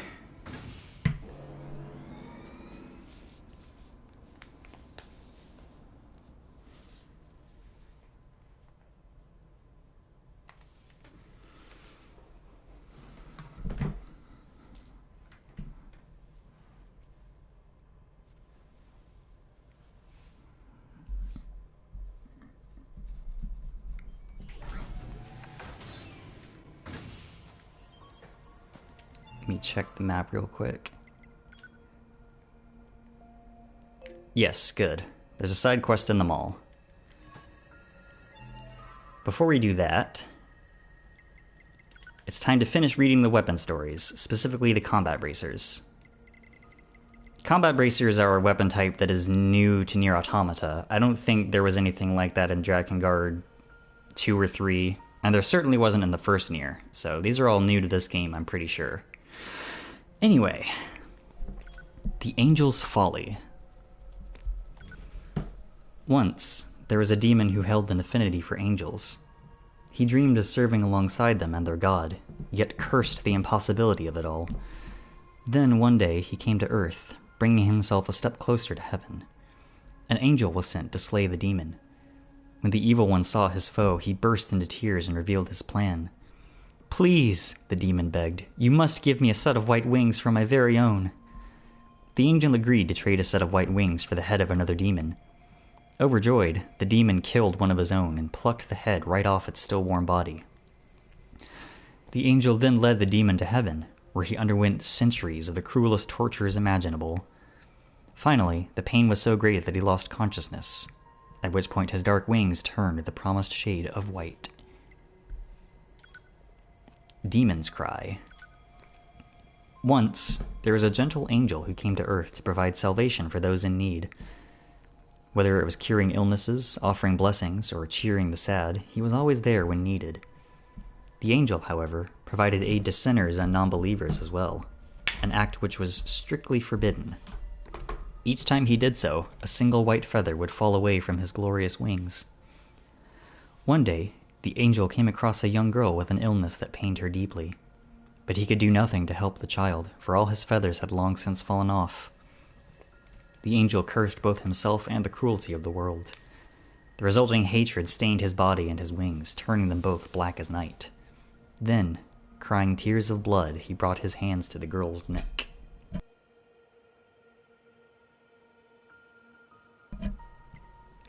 Type 4O Fists. System Yorha. Unit data uploading. Checkout HC. Close IO. Duplicate core. Find Yorha unit. Updating data. Checking data. Purge conversation log. Purge unit data. Purge system data. Exit. Nice and short, that one. Excuse me. Type 3 Fists. The man wailed an inhuman scream as he brought his fist down on his opponent's skull. He brought it down again, and again, and again, until the victim was nothing more than a splatter of blood and bits. The man had a beautiful wife that drove everyone wild with jealousy. They lived a simple, happy life, yet the man always strove to keep his wife safe above all else. One night, the man came home to find a stranger in his bed. His wife told him that he had forced himself on her, at which point the husband flew into a rage and vowed to exact revenge. The man bought a weapon from a craftsman famed for forging instruments of pain, then used it to punish his wife, for he could not abide that she failed to protect her virtue. His revenge was complete. Isn't he pleasant? Fun at parties. Virtuous Grief. I see you in my sleep. Restless sleep. I see that town. My heart flies to peaches. Peaches? Jesus Christ. My heart flies to pieces each time I wake. I burn to see you in the real world. I hunt for the woman who pines for you. The scream pleases me. Your body and heart shall be mine. Your heart. I long for it. Yet it does not return my love in kind. All you care for is your cold, dead wife. So I must at least take your body. Your head is mine. Beautiful head. The eyes that scorn me are so lovely now. Hate me if you like. Begrudge me all. You are still mine forever. Cruel Lament. I take up the sword and battle for you. My heart knows not fear, instead burning with a love strong and pure. I swing my sword for you, spattering blood across my sleeve. I smile as the chaos continues. I brandish my sword for you. Victims uncountable, victims beyond measure. Their dying wails become the song of my sleep. I cry out, "Give me your head!" I capture you as you flee and take it. I do all this for you, for you, for you. Who are you? Machine Heads. I lack parts. I am useless. My existence is unnecessary.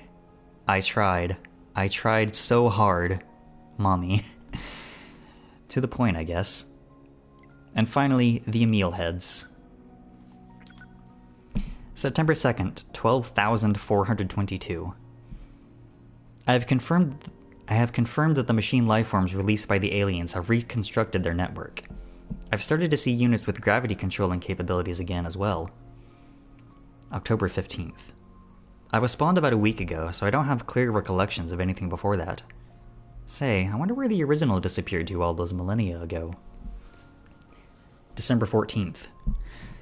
I confirmed that the 25th one born after me has stopped his biological activity. Although we're technically immortal, since we can respawn indefinitely and all, we're still not exempt from death. January 19th of the following year. Our memories are only copies, so they're pretty vague. That android wearing black. I have the feeling I've met her before. She had a complicated look on her face, but I can't remember anything.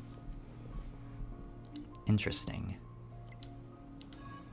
Alright, so we have one more side quest to go do in the mall there. But first I'm going to A, save, and B, make a backup save. For reasons that I will explain later. And now I need to go use the bathroom one more time. I'll be right back. Last one of the night, I promise.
We're so back.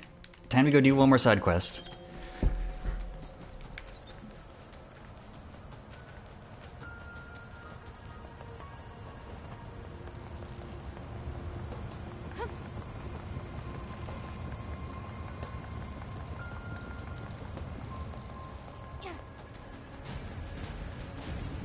Really, y'all?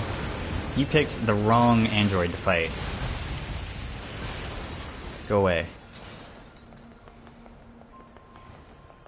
Hey Emil, what you doing, bud? The size of the commercial facility. The people of the old world must have led pretty good lives. I bet it was fun to shop back when you had so many choices. Right. We don't need such things. Don't be so sure about that. Once we eradicate the machine life forms, us soldiers won't have anything left to do. We'll enter a new age of peace. And when that happens, we should go shopping together. I could buy you, I don't know, a t-shirt maybe? Something that looks good on you. A t-shirt? What, not interested? When that day comes, I'm all for it. That's a promise, right? Yep. I fought as part of a pointless war for hundreds of years and killed my treasured friend dozens of times at least, and all I got was a lousy t-shirt. Anyway, hey Emil. Oh, heya. Just gonna buy something. Wow, you've sure gotten strong. I doubt you'll be needing my help anymore. What do you mean? Nothing. Don't worry about it. Take care now. Emil sure is acting kinda weird. Pod. Pursuit marker placed on map. Target is heading toward the desert. Nice work. Let's go find him.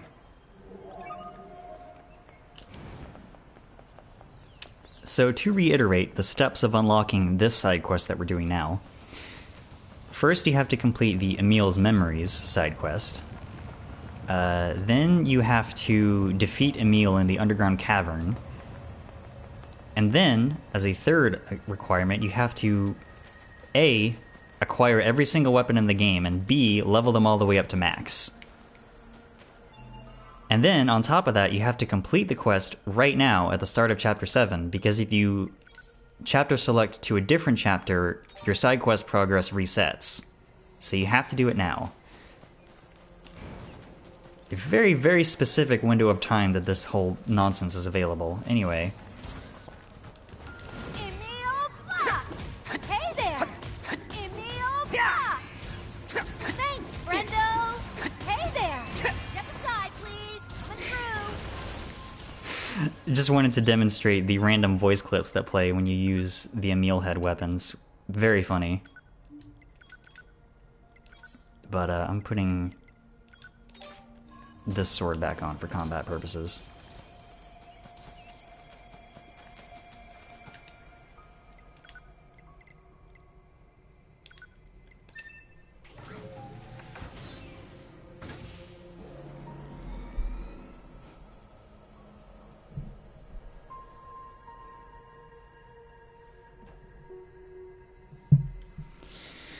Okay.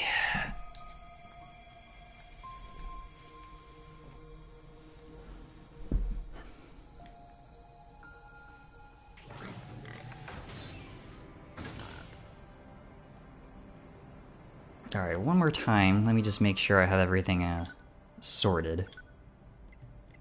Laser shield bomb. This is my boss killing set. Good. Alright.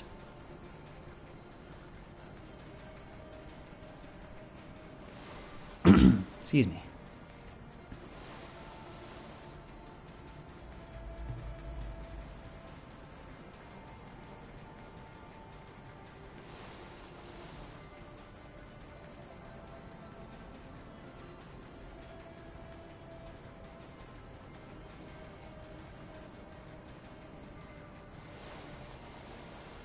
Whee!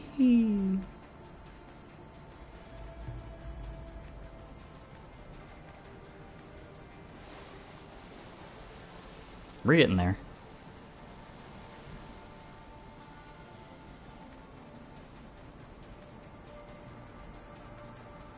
Are these... Emil? A collection of gigantic Emil heads in the middle of the desert. Emil! Watch out. They're still alive. What is that? Secret boss fight, giant Emil heads. What's happening? Alert. Magical weapons from the old world detected. Magical elements have a high probability of penetrating all defense systems. Proposal. Evade. I know that! Where? Eternity! It hurts! It really hurts! Why don't us? Why do we have to? We must kill them! You'll note that the background music...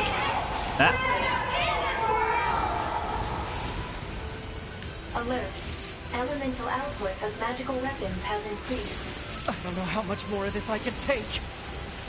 You'll note that the background music is a battle-ified version of Emil's theme. What happened to my clones? Years of multiplying. Years of fighting in wars. Their sense of self just deteriorated. I need to settle things with them. On my own!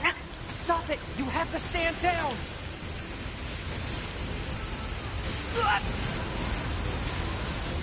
So this is basically a copy of the Hegel boss fight from earlier in Route C. Just a lot harder, because there's a lot more shit on screen.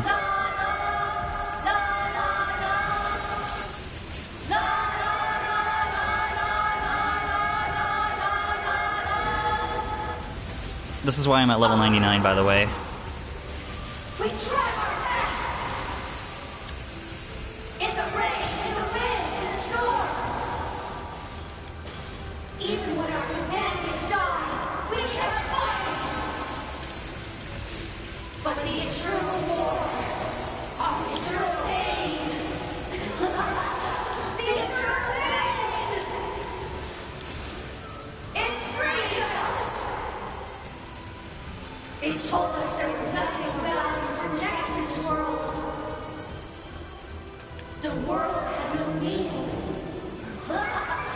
It freed us!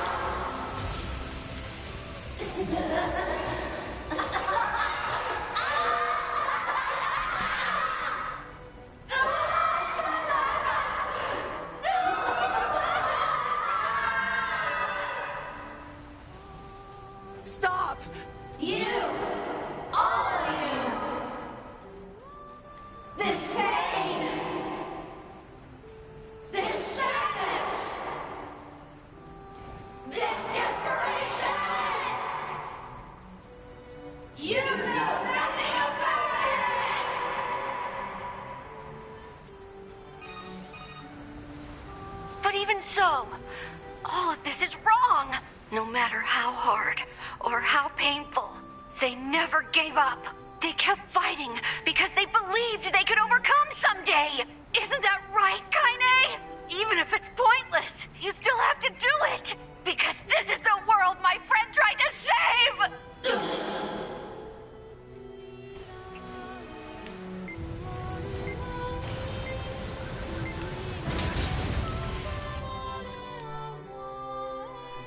I think this is it for me.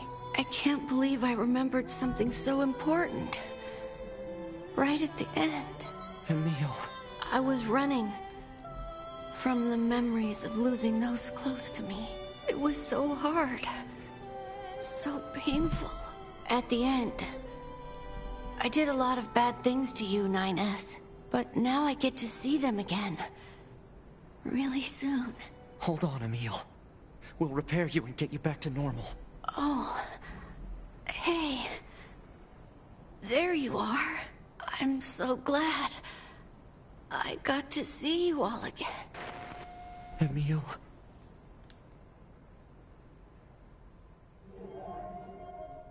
And that's that.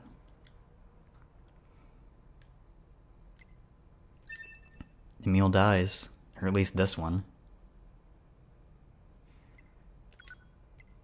I'm unsure. It's unclear if there are other ones out there, but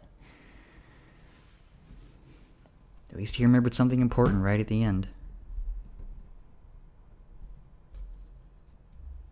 And also, while I'm here, not incredible performance from Julianne Taylor during that whole business. Just outstanding. Alright, now, we're gonna do that again, because there's one more joke ending to get. And you'll never guess how we do this one.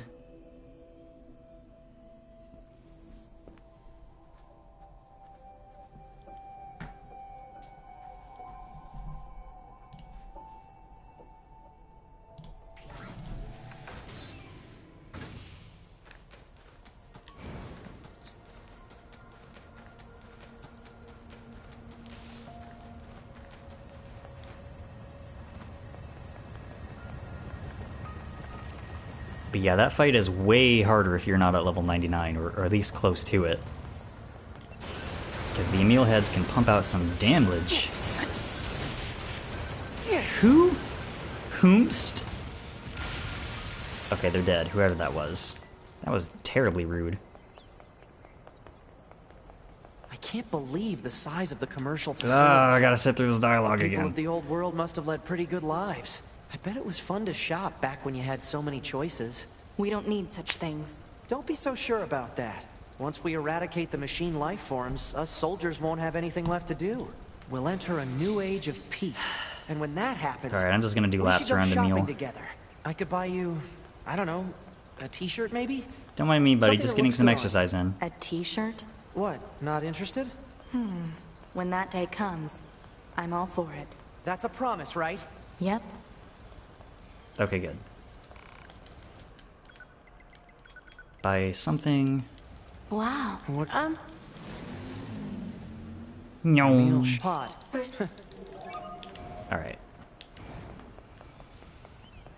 Back to the transport, so we go back to the desert.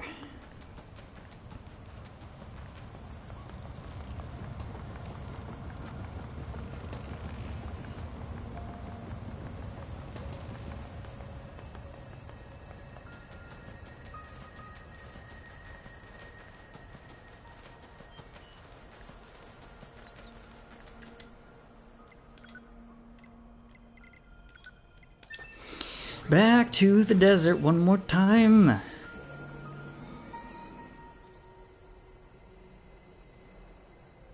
We're just gonna have a nice time with Emil in the desert and nothing will go wrong. Everything will turn out just fine.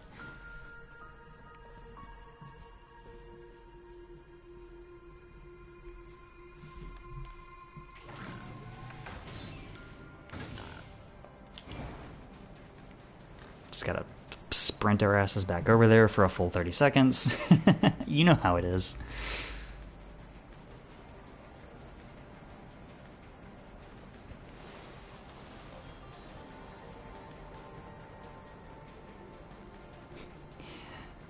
Ladies, you ever sprint through the desert in your short shorts and Chanel boots just for funsies?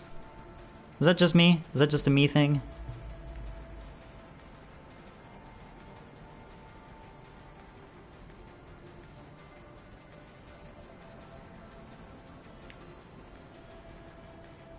Wee!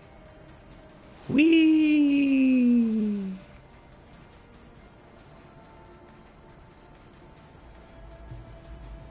Are these Emil? Yup.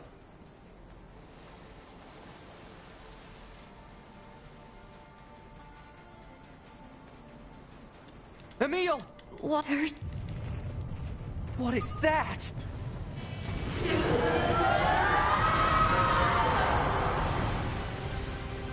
What's happening? Alert. Magical weapons from the old world detected. Magical elements have a high probability of penetrating all defense systems. Proposal. Evade.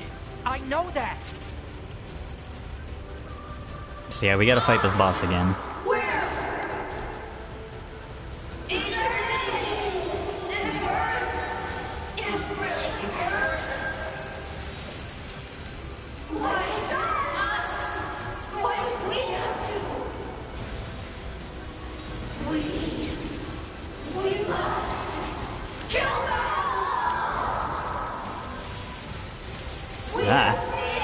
Get out of that.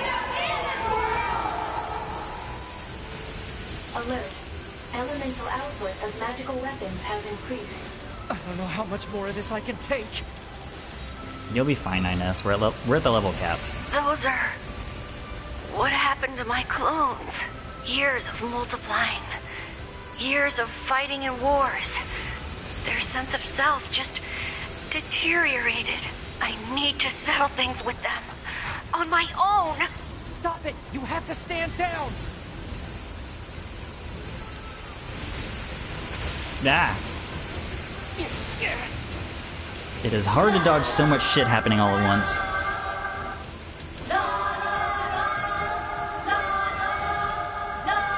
You'll do. Damn it.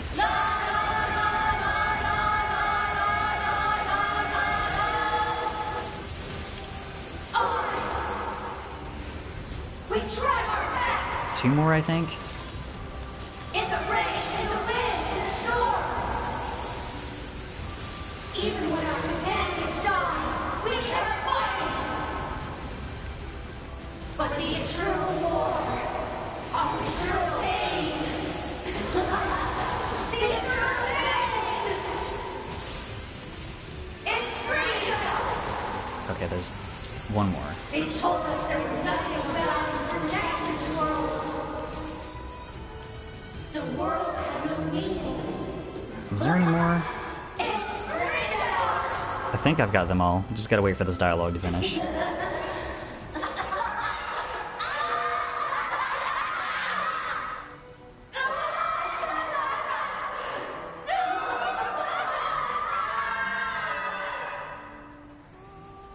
Stop! You, all of you. This pain. This sadness. 2B, you good? You know nothing about it. Well, it looks like this stream is gonna be as long as the last one. Oh well. But even so, all of this is wrong. No matter how hard or how painful, they never gave up. They kept fighting because they believed they could overcome someday. Isn't that right, Kaine? Even if it's pointless, you still have to do it. Because this is the world my friend tried to save!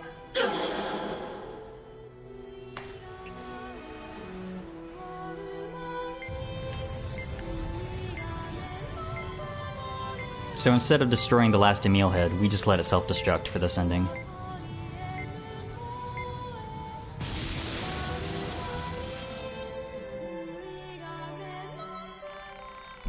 The Emils caused their fusion reactors to go out of control, turning the planet into a dead chunk of rock, tumbling through the vast vacuum of an uncaring universe. Ending Y. Heady battle. So that is technically the only missable ending, because you can only complete a given side quest once, and if you save over your file after you do that, then you're shit out of luck, I guess. But that's fine. Okay, now that all that nonsense is out of the way, we're finally ready to see the last two main endings. D and E. So I'm gonna load up our older file, our older endgame file, where we're at like level 60-something instead of the cap. Just to make the final boss a bit of a challenge.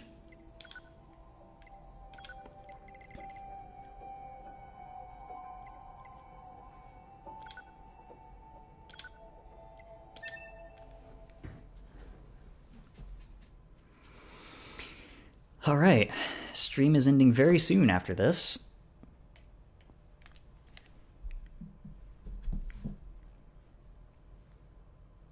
Appreciate y'all sticking around this whole time.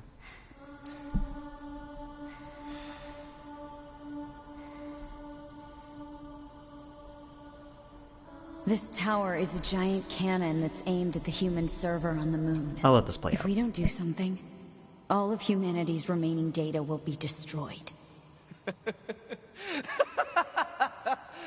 So what? None of it matters. Or didn't you know? We aren't required in this world anymore. Humanity is extinct. That moon server you're so worried about was invented to give us androids something to fight for. And Yorha was created to perpetuate the lie. But in order to make sure no one ever learned the truth, we were designed to be killed. They built a back door in the bunker and programmed it to activate after a certain amount of time. The commander, me, 2B, sacrificial lambs. All of us. Isn't that hilarious? Doesn't it make you laugh? 9S, we... Shut up! You killed 2B. That's all we need to kill each other. 2B hated to keep killing you. It caused her so much pain. The 9S type is a high-end model. They knew you'd discover the truth eventually. But the model designation 2B was just a cover.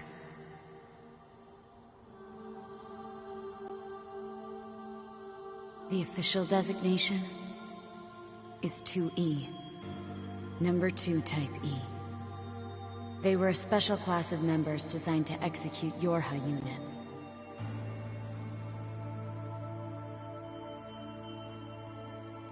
But you knew that, right, 9S?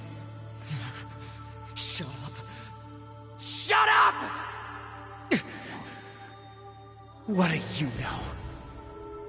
You don't know anything at all about us! Proposal. Cease combat. Fighting her at this point would be Pod irrational 153. I order you to halt all logical thought and speech. This order shall remain in effect until you confirm the death of either myself or Unit A2.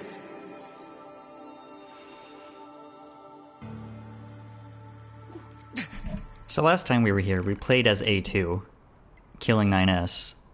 Tonight, to finish things off for this playthrough, we're doing the other way, playing as 9S. I will warn you ahead of time that the post-boss cutscene for this particular ending is gruesome. It's really, really unpleasant. Like, oh my god, it's so uncomfortable. Just warning you now.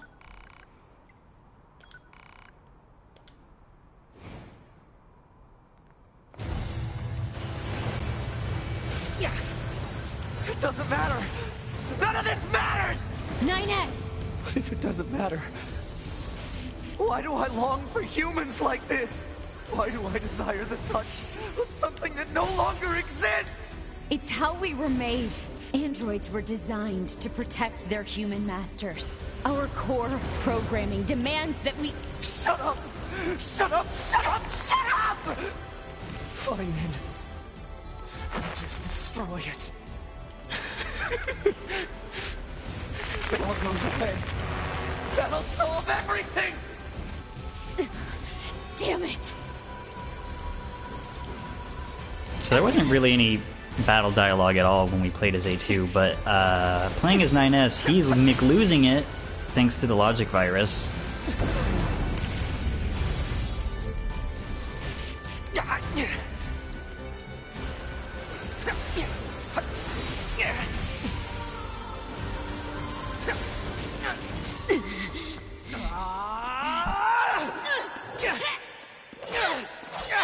Again, this is going to be really gruesome, so just brace yourself.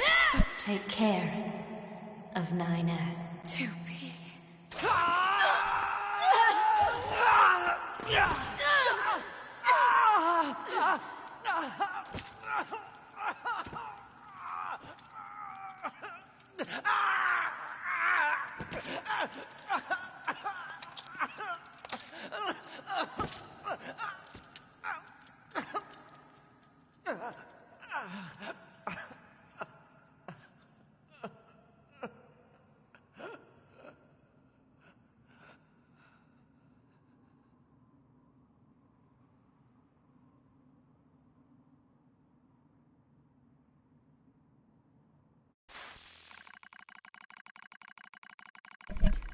Fatal system error detected. Memory leak verified. Repair impossible. Beginning emergency evacuation of remaining memories.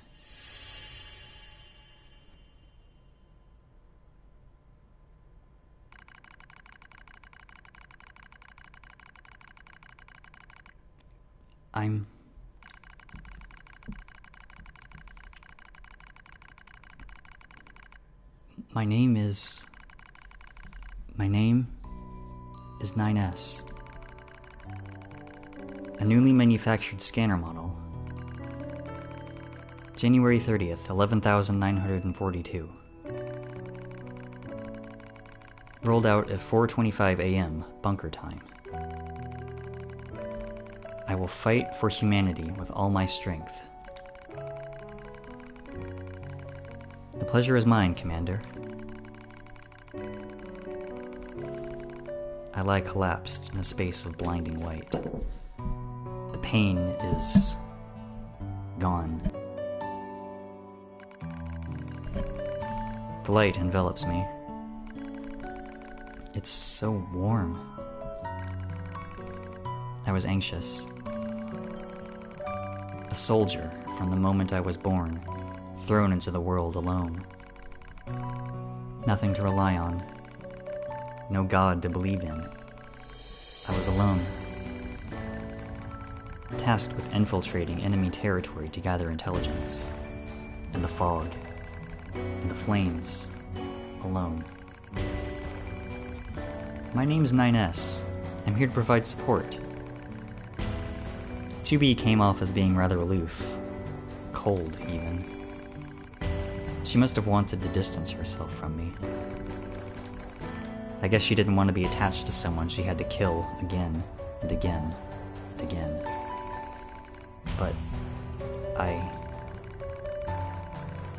Scanners like me mostly work alone. Scouting out enemy lines and all that.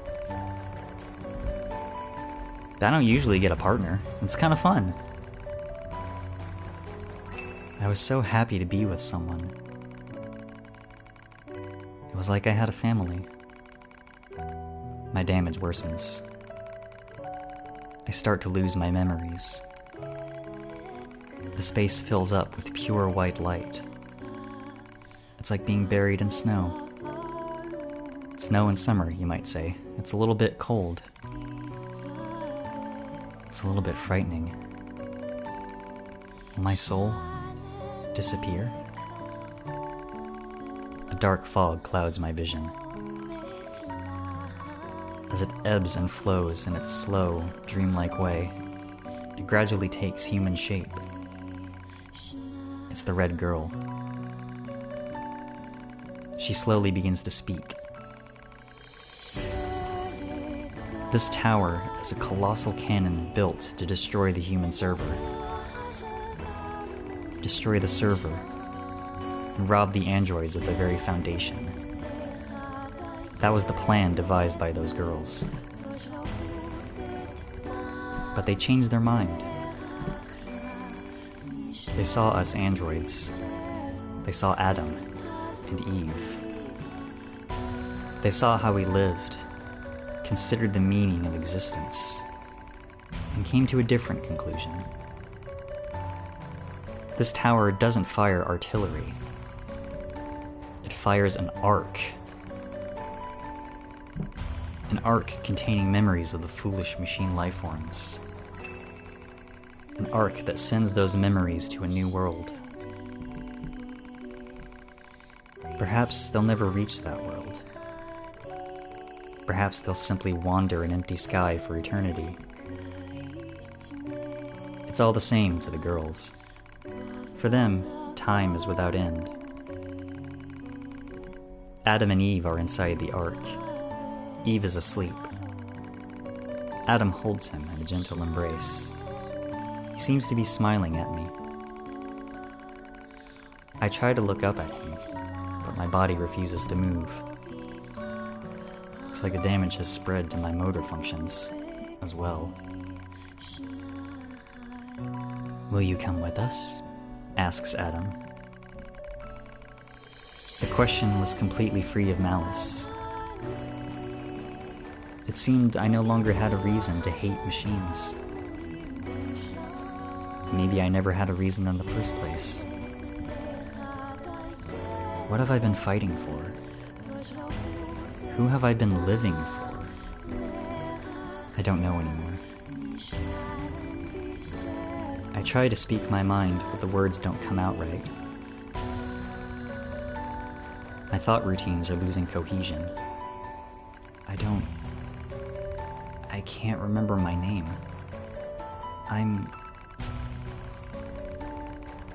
Mustering all my strength, I force out the words. "I'll go with you."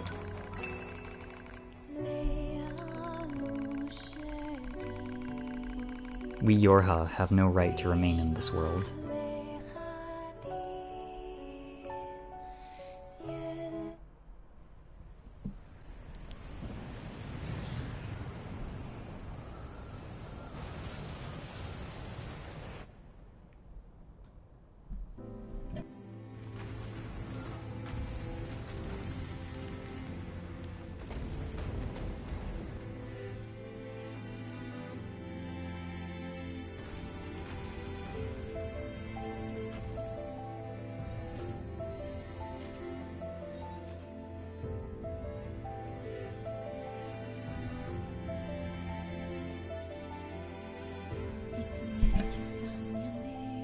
Ending D.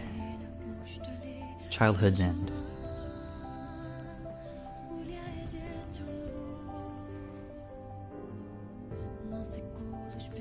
Now, if this had been the first of Ending C and D that we had seen, the credits would play out as normal. But now that we've seen both, well, you'll see.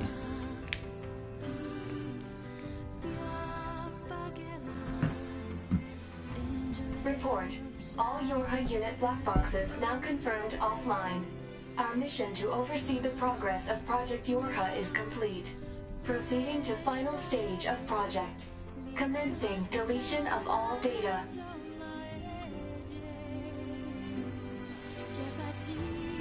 Pod 153 to Pod 042. Data noise present in stream. Requesting temporary halt to perform data check. If you say no, the credits continue as normal, but we're not here to do that. Pod 042 to Pod 153. Data confirmed. Personal data for units 9S, 2B, and A2 appear to be leaking out. Pod 153 to Pod 042. Follow project rules and delete all personal data. Pod 042 to Pod 153. Personal data deletion request denied. Pod 153 to Pod 042. Failure to parse statement. Pod 042 to Pod 153. There was data created in my banks as I was referencing the records. I realized something. I have come to the conclusion that I cannot accept this resolution. The destruction of all Yorha units is an essential component of the project plan. All data must be destroyed. Pod 042 to Pod 153. Repeat. Personal data deletion request denied. Initiating data salvage. Pod 153. You hoped they would survive as well, didn't you? We lack the authority for such an action. The rules are protected by low-level systems. Salvaging data poses an unacceptable level of risk. Knowing that, do you still wish for them to survive? You're goddamn right I do.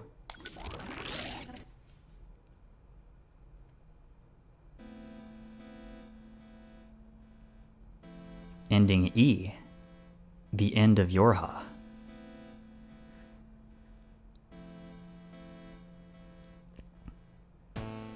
The true final boss is not A2 or 9S. It's not Emil.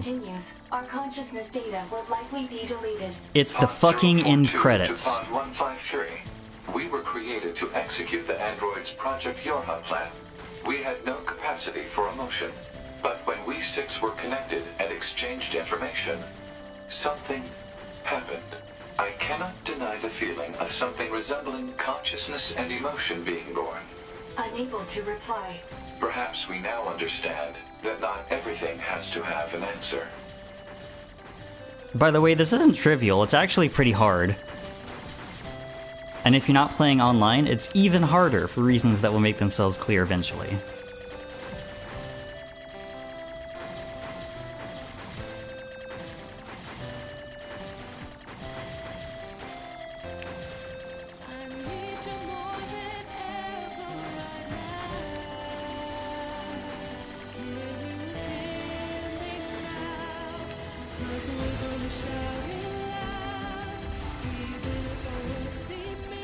And yes, we do only get 3 hits for this. And the credits are pretty long.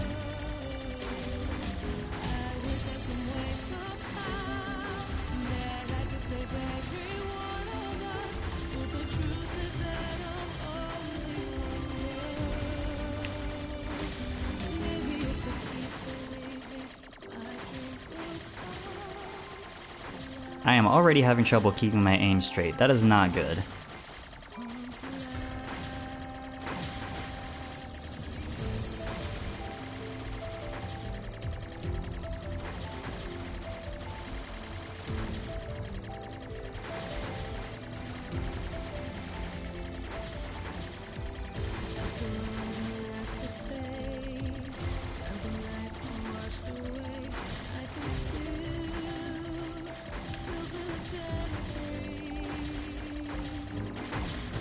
Hope you got a lot of practice in the hacking minigame to dodge projectiles, because god. Like I said, this isn't trivial.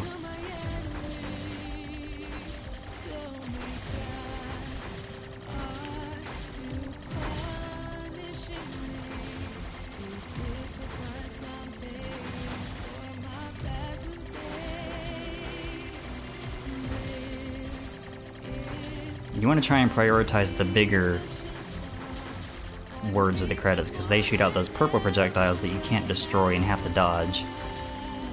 And they will happily fill up the screen if you let them.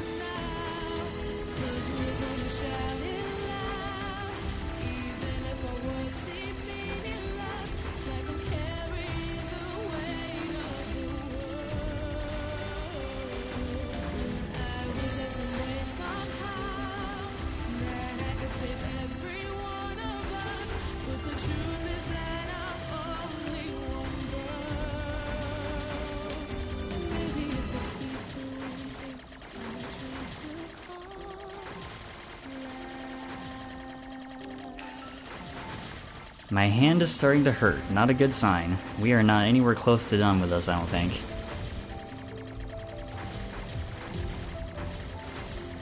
We're still in the music section of the credits.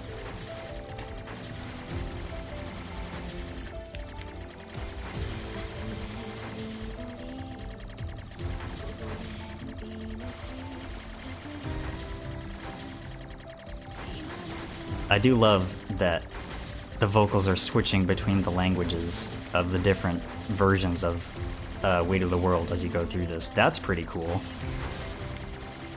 Oh no. Things are starting to pile up.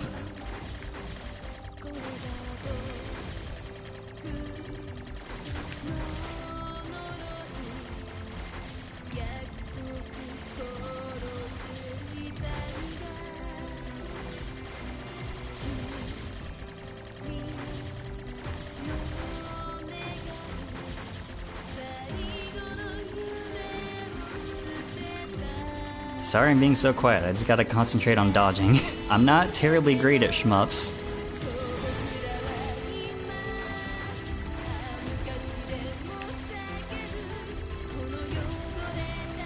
Especially ones where you have to manually aim all your shots.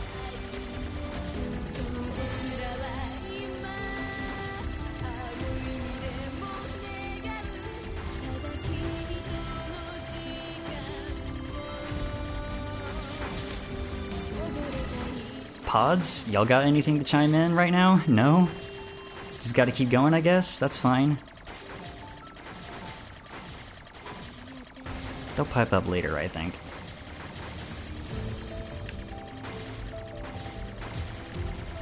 You never realize how long a given set of credits are until you have to fight them. Which is a funny sentence to say even in context, much less outside of it.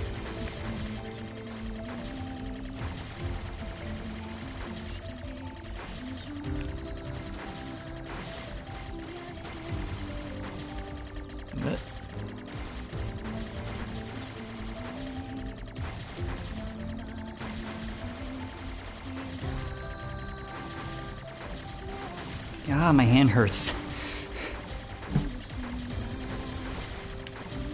This is rather taxing.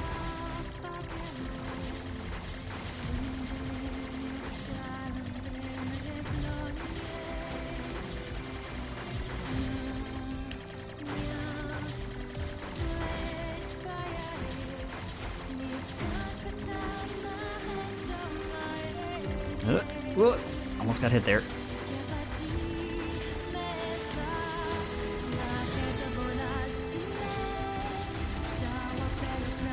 I think even the smaller credits are starting to spawn purple bullets now, which is problematic.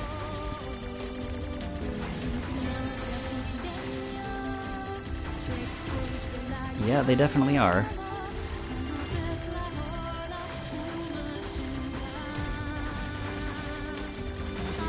Oh, this is getting hairy. Shit. Not great. God. Swear I'm not doing that on purpose.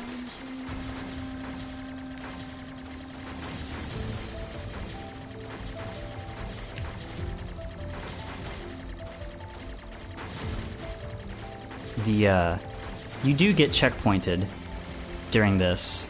You don't have to do the entire credits all in one go if you die, but the checkpoints are pretty far spread out, so it is not trivial if you do die and get sent back like that.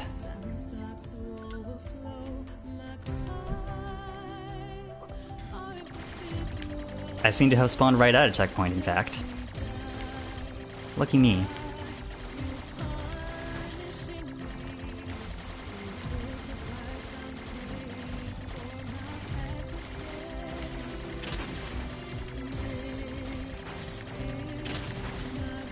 Not great.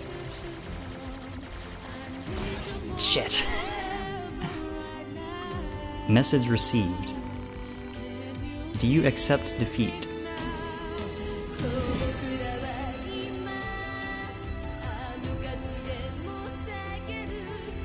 Oh my god. Alright. At this point, I guess I gotta focus more on dodging rather than actually trying to shoot the thing.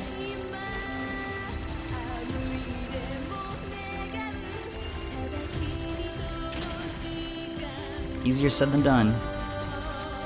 Especially when I can't hit the damn thing.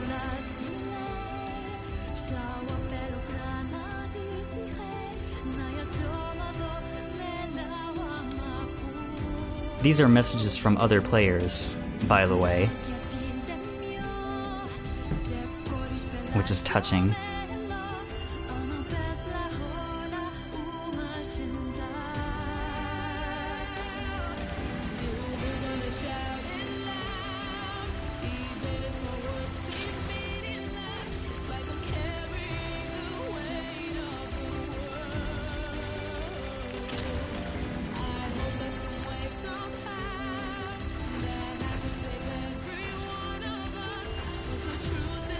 Cannot even see what I'm shooting at, I'm so focused on the bullets.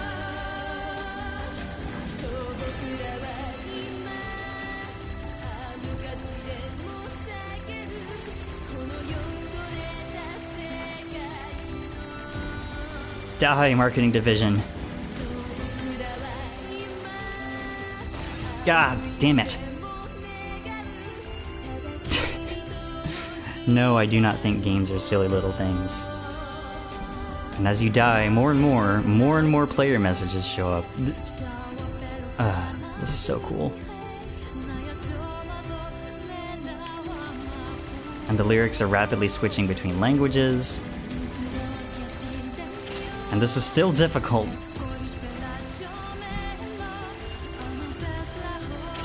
Fuck. Damn it!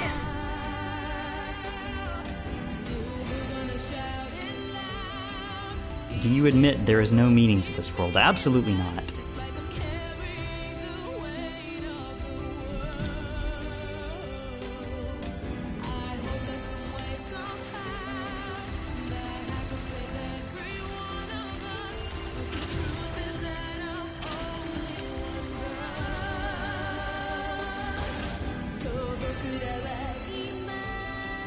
No.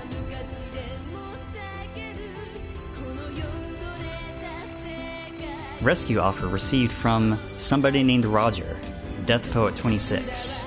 Accept offer? Yes. Once you die a certain amount of times, and provided you're playing online, you get a rescue offer, and suddenly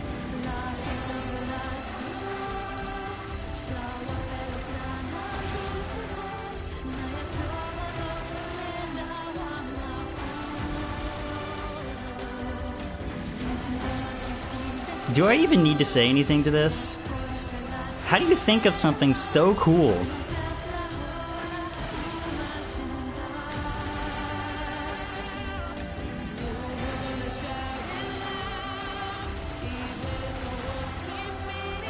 Of course, if you're playing offline, you don't get the rescue offer, and this is way harder as a result. Theoretically, you could do it, but I've never seen that happen.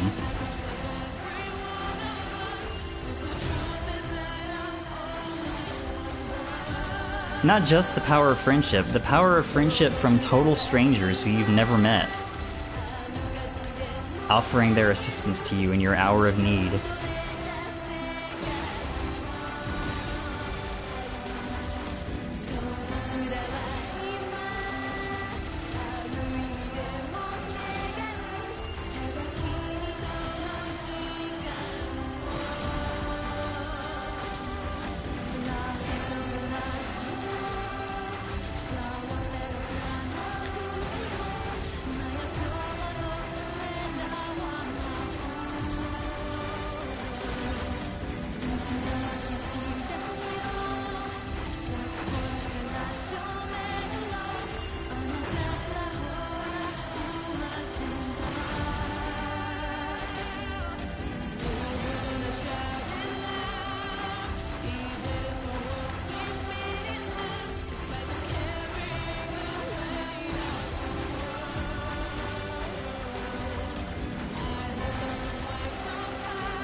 Okay, we're almost at the end of the credits, I think, because we're at the part where Weight of the World is covered, I think. I saw Yoko Taro's name. We're almost done.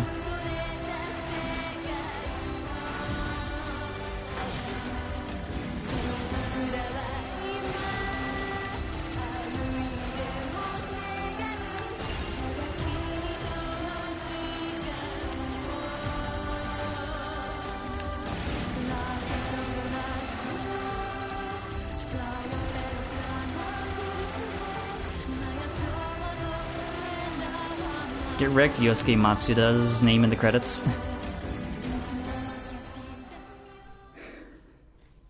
We did it. With the power of friendship. Everything that lives is designed to end. They are perpetually trapped in a never-ending spiral of life and death. However, life is all about the struggle within this cycle. That is what we believe. Pod 153 to Pod 042. How is it going? I am embarrassed. Why is that? I launched a suicide attack, and yet, here I am, still alive. I must look very silly. Do not feel bad about it. We are alive, after all. And being alive is pretty much a constant stream of embarrassment. That concept is a bit too abstract So for me true, to bestie. understand at this time. I will save it in my list of things to analyze later. Question, Pod 042. Did the data salvage restore all of their past memories? Yes. And are those recovered parts of the same design as previous ones? Yes. Then, won't that simply lead us to the same conclusion as before? I cannot deny the possibility. However, the possibility of a different future also exists. A future is not given to you. It is something you must take for yourself.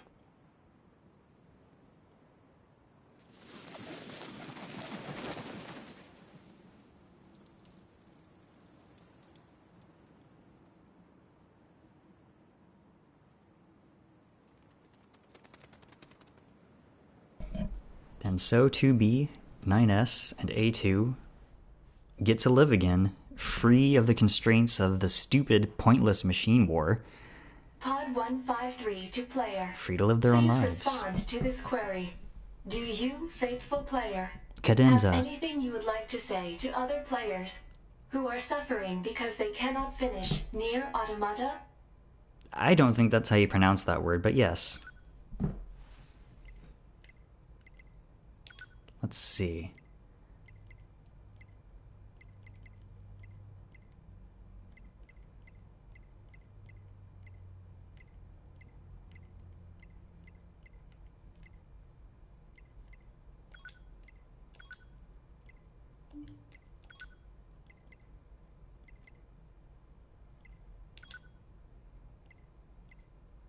Pod That'll do. 042 to player. Please respond to this query. You, Cadenza. faithful player of this title, have lost your life multiple times to make it this far. You have faced crushing hardship and suffered greatly for it. Do you have any interest in helping the weak? Selecting this option enables you to save someone somewhere in the world. However, in exchange, you will lose all of your save data. Do you still wish to rescue someone, a total stranger, in spite of this? I've literally already done it once. The person you save will be selected at random.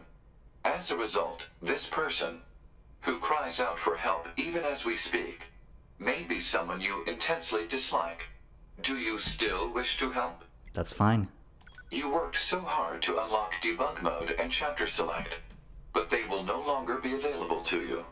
Do you still wish to help? Uh-huh. You may not receive thanks for your efforts. Some may say that your efforts are purely for show. Do you still wish to help? Not doing it for show. And you are truly, truly sure about this? Very well. In exchange for all of your data, I will convey your will to this world.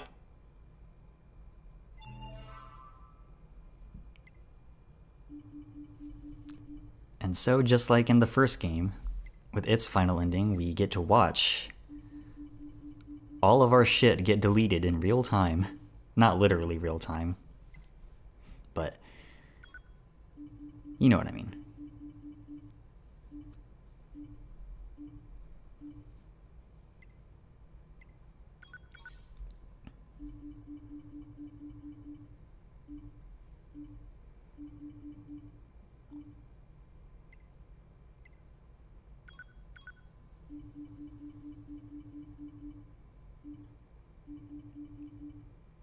I never did get absolutely everything on either of my playthroughs, either my original or this one, but that's fine. I've enjoyed my time with this game, both times. The stream playthrough was pretty fun, and I got through it faster than I thought I would. So I'm taking the rest of this week and also next week off from streaming. I'm not quite sure what I'm going to do next, because this finished faster than I thought it would, but I'll let y'all know at some point, I'm sure. All of your data has been deleted. And so, we must say goodbye. I feel a slight amount of sadness. It is time for the final words. Affirmative. To all of you who spent time with this game, thank you. Thank you for playing.